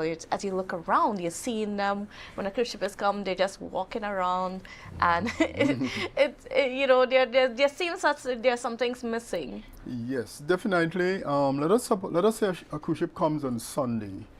You have the whole of Scarborough closed down, the mall closed down. All you have exposed to the visitors is like the beach and the sites, the tours and so on, but what about shopping? Some people come to shop, and I think this is an area that we need to improve. Our stores should be open, our souvenir shops should be open, our restaurants should be open, so that visitors can come and enjoy themselves. I've been on cruise, and sometimes when you go on cruise, everything open, and these countries plan for cruise ship, and we are way behind time. And I think it's something that we need to look at very seriously. And let me just mention this before our time is gone. I think the Tobago House of Assembly should be the sole agent for the cruise ship industry in Tobago. If not the sole agent, why not empower us, the association, to be the agent, all right? Because whenever the issue of money comes, the agent will talk about diverting his ships to Trinidad. And I'm saying, why wait until this happens? Right? Why wait till the cup empty before you can fill it, So I think whatever happens is a glorious opportunity for the Tobago House of Assembly, with all the stakeholders, come together and advertise, or let us advertise ourselves as the main agent, It can happen. We have qualified people in Tobago, And this is one of the proposals I'm going to take to the Tobago House of Assembly Chief Secretary and Mr. Shaborich. Let us advertise ourselves as the main agent. Let us bring in our ship, and you have nothing to lose. Let's say let Tobago House of Assembly responsible for the maxis, for the boats and everything. You bring everything into your control, and it's a viable industry, and it can happen. I'm saying it can happen. We have the expertise in Tobago, and it can happen. We don't have to wait until we have autonomy for Tobago, but we can start now. Certainly. Now, and as we're getting ready to wrap up this conversation, I just want to get from you also, you've obviously been transporting almost every cruise ship that's been here, passengers. What has been the reaction from them? Has it been any different than previous seasons of cruise ship arrivals? The experience has been good. They always enjoy coming to Tobago. And my last tour with a group, they were American-Jamaican, and I asked them to compare with Trinidad. They were saying, they're not ready down there. They ain't ready. Tobago is it. You know what I mean? So they always give a good account of Tobago. It's a beautiful destination, and we have all right to promote this destination as one of the best in the world. A beautiful island, you know what I mean? So the reaction always has been good, and I think it will continue, but there's still lots of work to be done in terms of the sites and the road and so on, right? But in spite of that, it has been great. All right, I want to thank you so much, Mr. Williams, for being on with us and for giving us a perspective on what's been going on with the transportation of cruise ship passengers, especially with the Maxi Taxi Association is concerned. And it seems as though all is well so far. And we hope that that continues for the rest of the cruise ship season. Again, thank you, Mr. Williams. And viewers, we'll be back in just after this break. Thank you very much. Okay. Yeah. Hey. Tobago update. So your car break down. Oh, no, not again. And you're worried paying a wrecker could mean a pocket breakdown too. But when you're insured with Tatil, no stress. Yes! A Tatil motor policy has lots of benefits that protect your pocket, like free roadside assistance. That's free 24/7 every time, as many times as you need. Tatil, where people are people. A member of the Answer Macal Group. Light up the Christmas with the best fiber. Surfboard channels switch to Amplia. Thousands in prizes, plenty smart TVs. 1 year free service and free groceries. We surfing with Amplia. We winning with Amplia. We binging with Amplia. We winning with Amplia. Sign up now for 50% off plus a chance to win over $100,000 in prizes. Call 800-4663. Jimmy's Holiday Resorts has 1, 2, and 3 bedroom fully self-contained apartments located at the heart of Crown Point. Minutes walk to the popular beaches, restaurants, bars, and the airport. Enjoy our amazing amenities such as fully equipped apartments, complete with Wi-Fi, AC, TV, and a pool, and a mini-mart on the compound. Call 639-8292 or 8929. Jimmy's Holiday Resorts is your family's home away from home. Yeah. Hey. Tobago updates. Good morning, Tobago. Welcome back to Good Morning Tobago on Tobago Updates. Viewers, we are continuing our conversations this morning, and we're switching gears away from tourism and into some World AIDS Day and the 16 days of activism against gender-based violence. So we are being joined by Miss Yolanda Simon online, and she is the Vice Chairman of the National AIDS Coordinating Committee, as well as Mr. Cyrus Sylvester, who is a peer navigator for the National AIDS Coordinating Committee. Good morning and welcome to you both. How are you guys this morning? Good morning and thank you for having us. All right, great. Thank you for being here. Great to have you. Now, I want to get things started off with let's talk about the state of, HIV/AIDS in Trinidad and Tobago. Now, it's no longer a part of the headlines like it was in the 90s and in the 80s, but it's still something that's of serious concern, especially for our little nation. So can I just get a perspective from you guys as to, what's the state with AIDS and HIV in Trinidad and Tobago?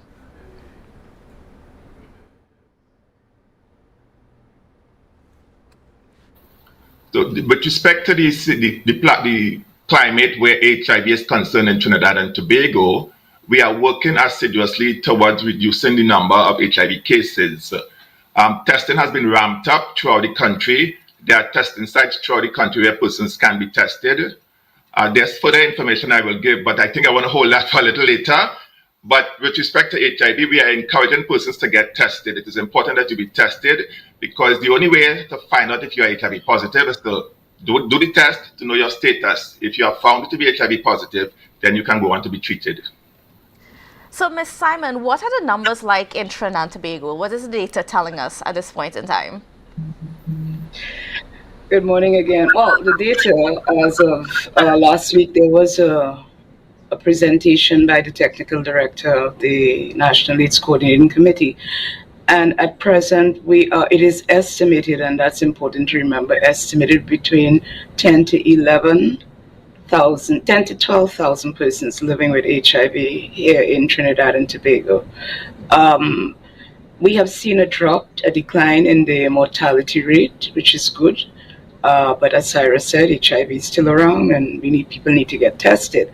So the data is showing that the science is working, that those who are HIV positive are on treatment.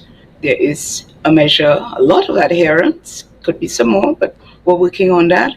But the data is showing us that we are really going in the right direction. And certainly, we are within striking distance of meeting the targets of ending AIDS by 2020. Certainly. Now, I know that with the advances in medicine and so on, it has helped a lot of people be able to live with HIV and AIDS, and that has contributed to the reduction in the mortality rates and so on. But the cases themselves, are we seeing a higher prevalence of cases or lower prevalence of cases?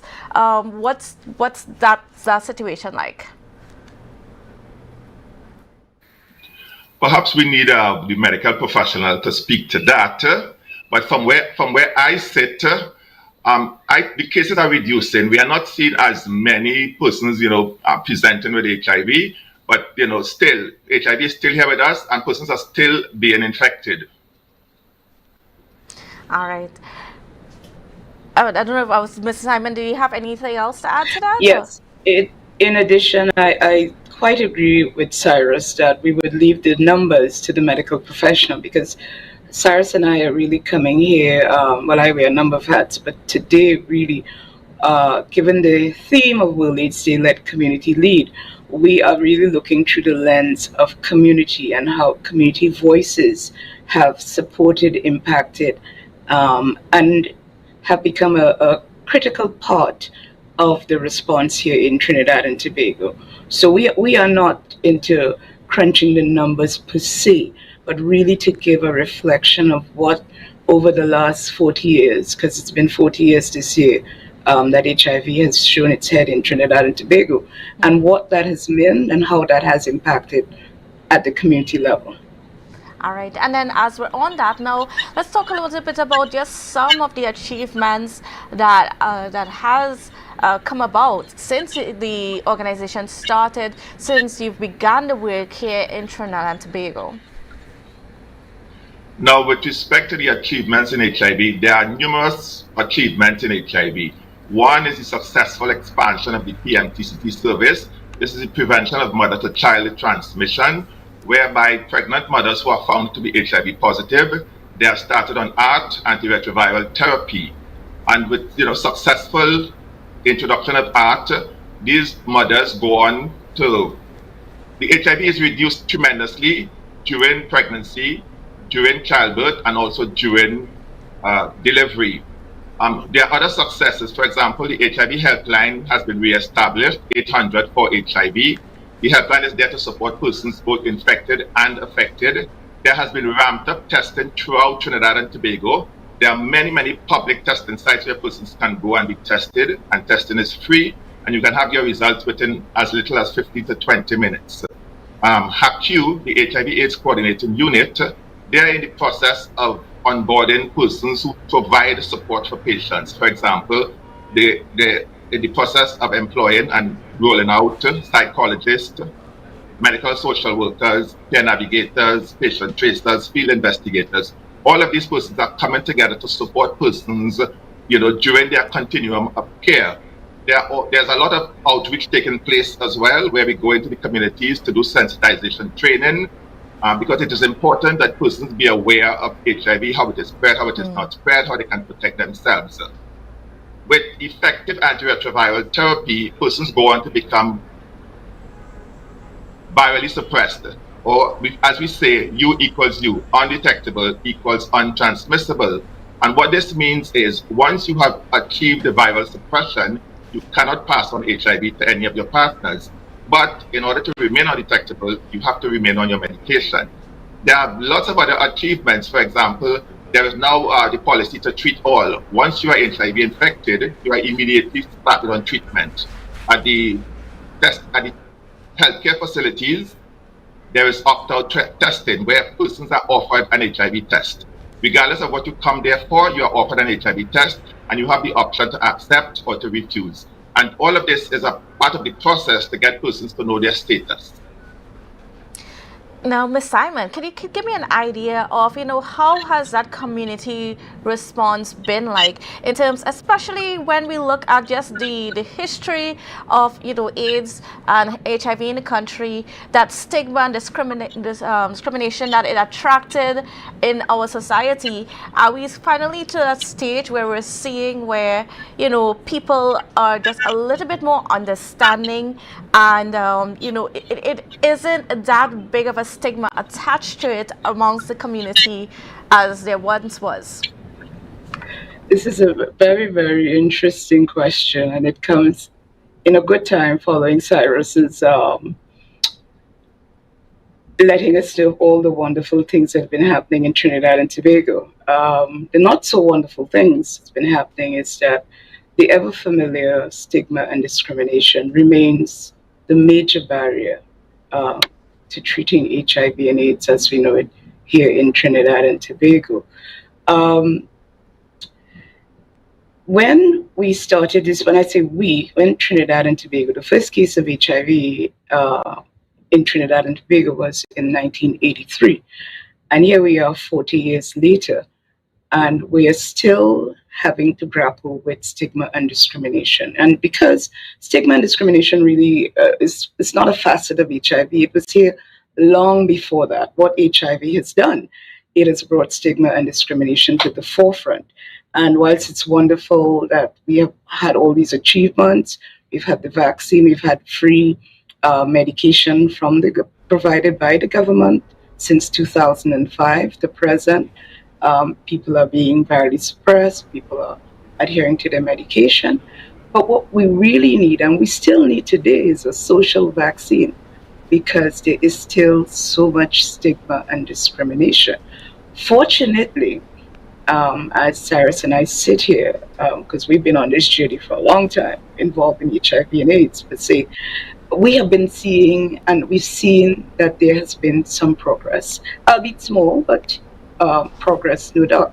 I mean, just the fact that we are on this radio program and we are discussing HIV and AIDS, I mean, it's a huge step.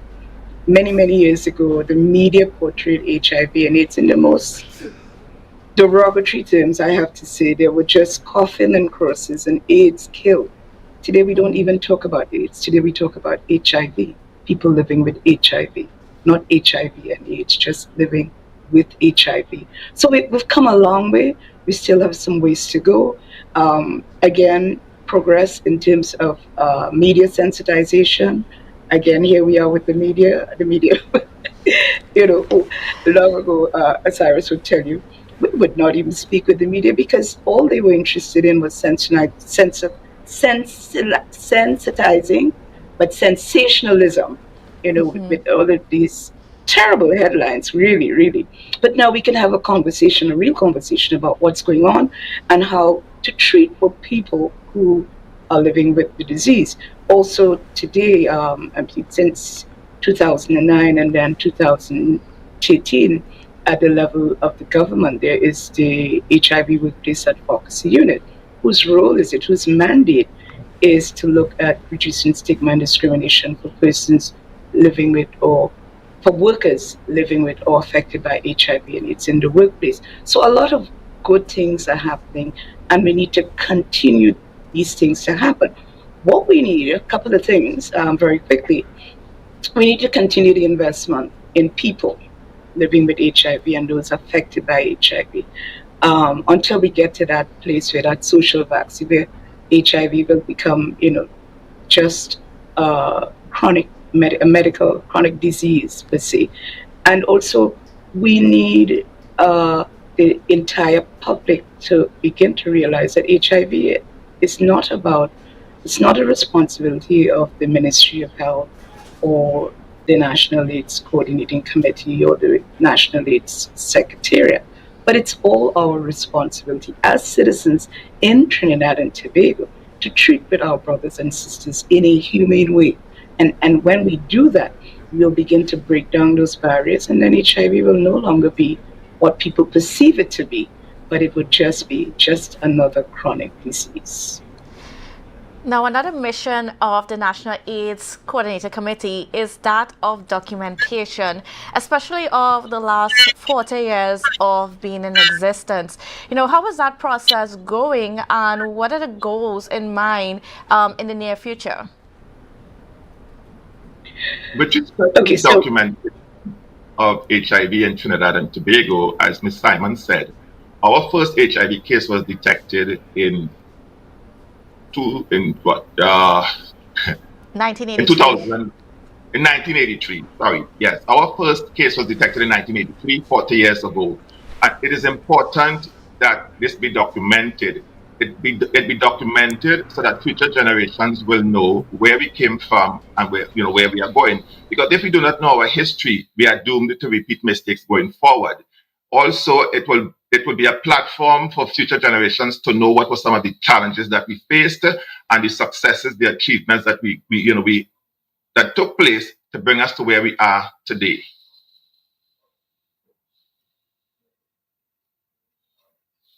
Because at this point in time, we're also recognizing, observing the 16 days of activism against gender-based violence. And I want you guys to speak a little bit towards towards incorporating this, World AIDS Day and just this sensitization about it, together with the 16 days of activism. Now, there are many persons who belong to key populations. And to tie in a question that was asked earlier with respect to the community involvement, because of widespread stigma and discrimination, a lot of persons from these communities, for example, sex workers, male and female sex workers, the population of men who have sex with men, underage boys and girls, migrants, a lot of these persons may face stigma and discrimination when attempting to access public testing, treatment, and care. And for these reasons, there are lots of NGOs on the ground, community organizations that are now coming on board to bridge this gap in the provision of healthcare, for services to these members of key populations. So it is very important. It is very important that the communities become involved. And with respect to the 16 days of advocacy, a lot of these persons face violence. So, we are tying in treating with these persons, providing services for these persons, whereby these persons can receive treatment and care in a comfortable and friendly environment. Mm-hmm. And Ms. Simon, I think you wanted to add something. Yes, a couple of things, if I may add to what Cyrus has been saying. Where there is vulnerability, there's violence. They seem to be inextricably linked. And it is interesting that World AIDS Day would fall kind of smack in the middle of the 16 days of activism. And notwithstanding what Cyrus has said about these vulnerable communities, people living with HIV and AIDS is also a vulnerable population. And within that environment, there is a lot of violence, which remains silent for the most part, and for a number of reasons. Even when people report violence, the reception they get from the authorities is not a good experience, and so there is a measure of intimate partner violence. Of course, we know in Trinidad and Tobago we've been trying to address gender-based violence and violence against women and girls for so many years.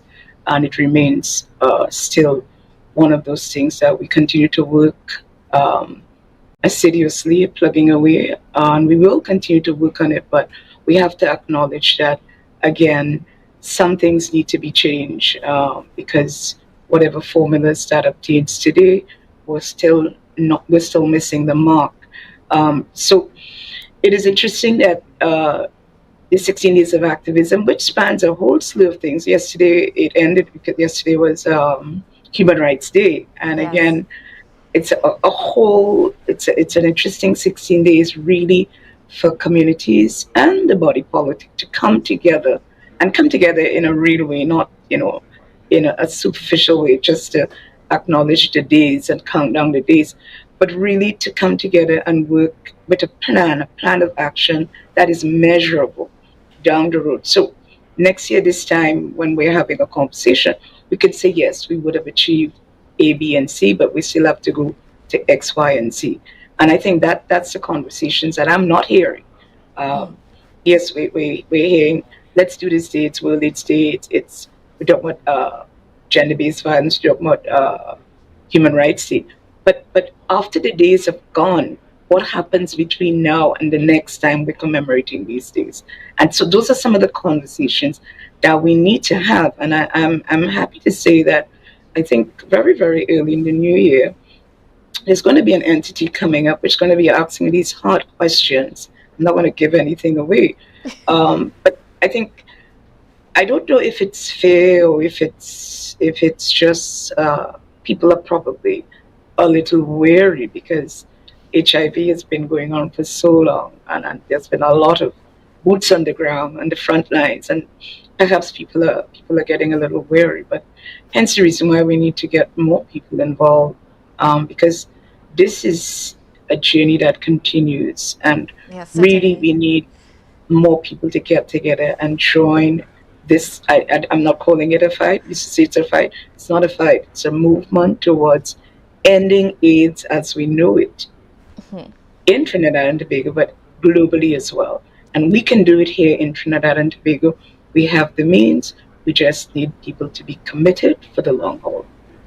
All right, and I want to get into those conversations just a little bit, even just about the experience of some of our citizens who are living here with AIDS, as well as the experience of the organizations and so on, in working with the communities to make this a better situation for all of us in the country.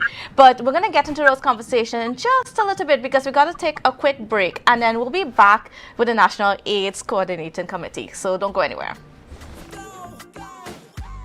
It's a brand new morning, rise up to a brand new dawning. At JK Tech, we bring technology to your doorstep. From cutting-edge laptops to reliable printers, we've got it all. Nationwide delivery and a new website for easy online ordering. JK Tech is your one-stop shop for your electronics and computer needs. Carrying top brands such as Acer, Samsung, HP, and much more. Follow us on Facebook and Instagram at JKTechTT or visit jktechtt.com. Quality tech is just a click away. JK Tech. Evaluate your shopping experience, your tech, your way. Call or WhatsApp 383-2651. Shop smart, shop JK Tech.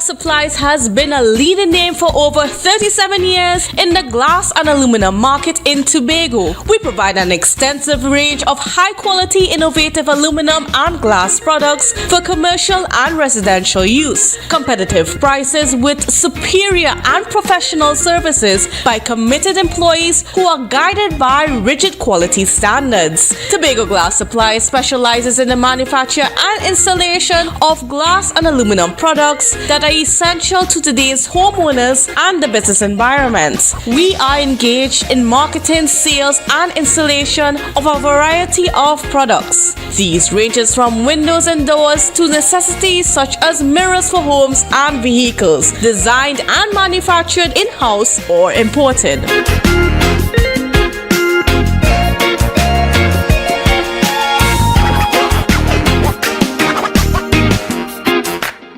You can now get whatever you need whenever you need it anywhere in Tobago with Tobago. Your meals, medication, groceries, and shopping all delivered directly to you. No more hassle, no more stress. Get the Tobago app today on Google Play or Apple App Store. That's TAPPOGO and let us deliver to you. Check our website at www.tapogo.app or call the experts at 494-TOGO and 484-4746. Tobago.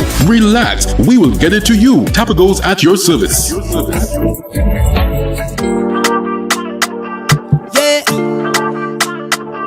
Hey.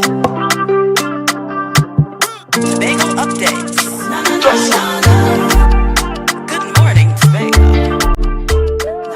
Oh, welcome back to Good Morning Tobago on Tobago Updates. Viewers, we are continuing our conversation this morning with Ms. Yolanda Simon, who is the Vice Chairman of the National AIDS Coordinating Committee, as well as Mr. Cyrus Sylvester, who is the peer navigator for the National AIDS Coordinating Committee. And welcome back to you both. But as we continue our conversation this morning, I want to speak a little bit about the community effort, because I guess this is something that I have also been quite passionate about. Because since I was a teenager, with my dad, working amongst, we had a few organizations here in Tobago, such as the Oasis Foundation, the Friends of Oasis Foundations, that worked with people that had, that were dealing with the disease. And at a time when the stigma and the discrimination was pretty high.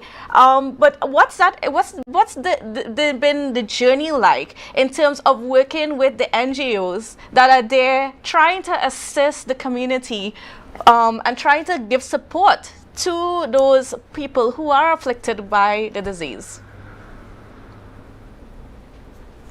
And either one of you could take this. So it has been Shall I recognized start? that okay, I will. You can go ahead. You go ahead. Right. So that it has been recognized that these populations exist and they have been deemed the most vulnerable. So in order to reduce the incidence of HIV, a lot of focus has been placed on preventative measures targeting these populations. Over the years, in the early years of HIV, a lot of NGOs, we saw the birth of a lot of NGOs providing support and other healthcare services targeted specifically for these populations. Because HIV is now at a place now where it's considered a chronic manageable condition, the focus is not so much on HIV anymore. Because as you yourself said, a lot of persons are hardly speaking about it anymore. But HIV is still with us. So the work still has to continue. The awareness must continue. The sensitization still has to continue. But there are still NGOs on the ground who are actively doing the work. Yes. For example, there's the Family Planning Association. They're still actively working with populations and more so with the migrant population, because we have to appreciate that a lot of these migrants, they come here and for different reasons, for example, stigma and discrimination, some of them may be afraid that, if they're able to access healthcare in a public setting, they may be detained and deported. So to bridge that gap, NGOs such as the Family Planning Association, they are meeting the needs of this population. There are also other NGOs that are meeting the needs of other specific populations. There's the Friends for Life organization that offers support. There is the Silver Lining Foundation. There is the MRF, which is the Medical Research Foundation of Trinidad and Tobago. They are an NGO, and they are the main HIV treatment site in Trinidad and Tobago. And outside of that, there are other NGOs that offer support for persons. Mm-hmm. And Ms. Simon, Yolanda. I think you wanted to add to that conversation a little bit? Definitely. Interesting you should talk about Tobago Oasis, but I'll come back to that shortly. And I want to talk about, again, going back, because we're reflecting on 40 years of HIV here in Trinidad and Tobago. And in the early days of HIV, because there was a lot of fear, there was also a lot of ignorance, and the mortality rate was high. People were dying. So there was a sense of urgency, and in that there was a lot of resources that was poured into the Caribbean, and in particular Trinidad and Tobago. In the first decade, I would say between the 1983, 1993, first 20 years rather, it was a watershed moment in Caribbean history. We saw the birth of the Pan-Caribbean Partnership at the regional level. As Cyrus said, we saw the birthing of so many NGOs. And again, it was all in an effort because there was a sense of urgency and people were dying. So we've come full circle in 40 years. We've gotten access to medication. We've seen clinical care has improved tremendously. We've seen, and Cyrus had mentioned all those wonderful things that are happening. But what's been happening at the community level? So let's now go back to Tobago and the Oasis Foundation. Where is the Oasis Foundation? It's in people. You see, you talked about historically the Oasis. What has happened to the Oasis Foundation? Well, in part, what has happened, it's no longer being resourced. For one thing, there are still persons who I know who were part of the original founding members of the Oasis who are still there, but there was no succession planning. And again, I want to underscore, there was not a financial commitment towards supporting the organization, towards building the capacity of the members of the community, so that in 2023, there would have been an Oasis in Tobago. I'm not sure who are the NGOs on the ground in Tobago per se. Maybe that would be a good thing to do some research around what's happening there. But if we swing back to Trinidad over here, as Sarah said, there's been a lot of NGOs. One in particular, Come Talk International, who continues to work turning night into day, literally on the ground, working with community, and again, under-resourced. And this is, I guess, a critical point, which is a part of why we're here, is to put that clarion call for support for the community. You need to support community engagement and community participation in a real way, not only on World AIDS Day, but every day. Because this year, they say, let communities lead.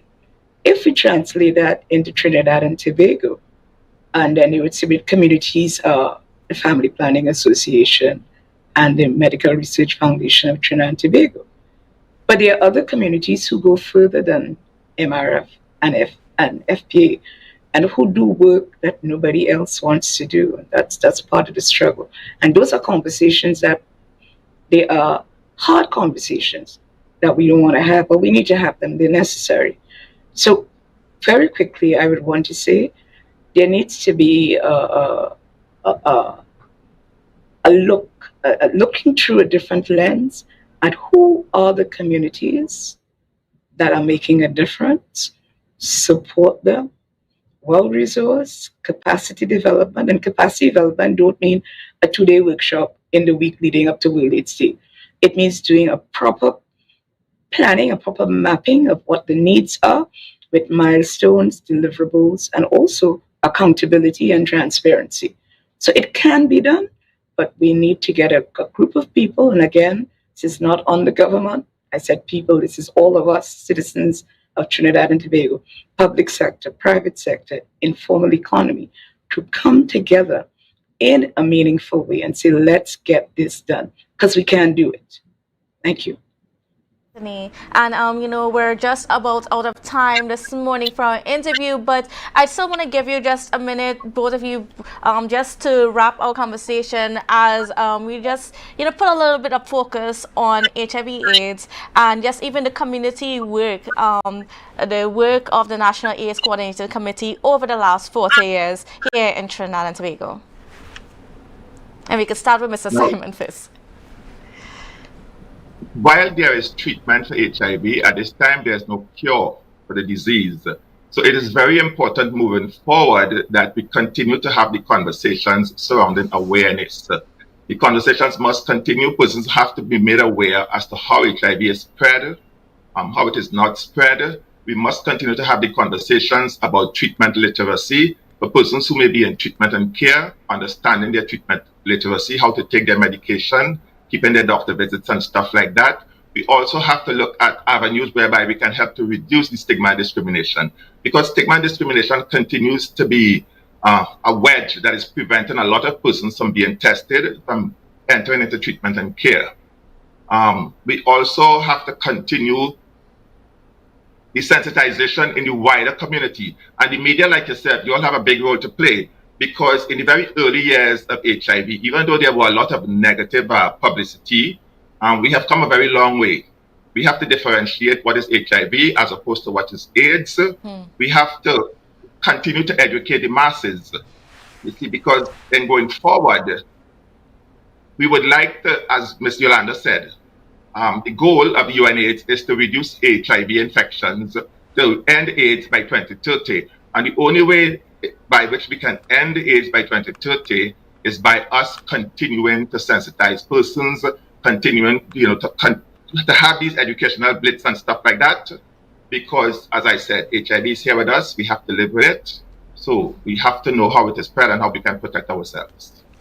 All right, and Ms. Simon, just really quickly before we go. Yes, very quickly. As we said earlier, we are into 40 years of HIV in Trinidad and Tobago as we know it. And to that end, we are hopeful to launch our first digital publication by the end of this month or early next month. And we plan to do a series between now and perhaps May, June of next year, documenting life histories, lived experiences of persons living with and affected by HIV and AIDS, Trinbagonians, about what the last 40 years have been like, and really looking to the future and what that can be. So we're looking forward to seeing those publications come out. And again, as the media, we are hopeful that you will partner with us in amplifying these stories, getting them out there, and getting this conversation going. We've started. Let's not stop here, but let's keep the conversation going. Certainly, and I am very much looking forward to those things to come, especially talking about the experiences and so on. Definitely some things to look forward to, and we will continue to partner with you guys as we continue to join the fight as to help the community fight the stigma and discrimination against AIDS. So thank you both for being on with us. It was definitely a pleasure this morning. And viewers, certainly it was wonderful being with you here, and thank you for joining, and we will see you again tomorrow. Tobago updates. Good morning, Tobago.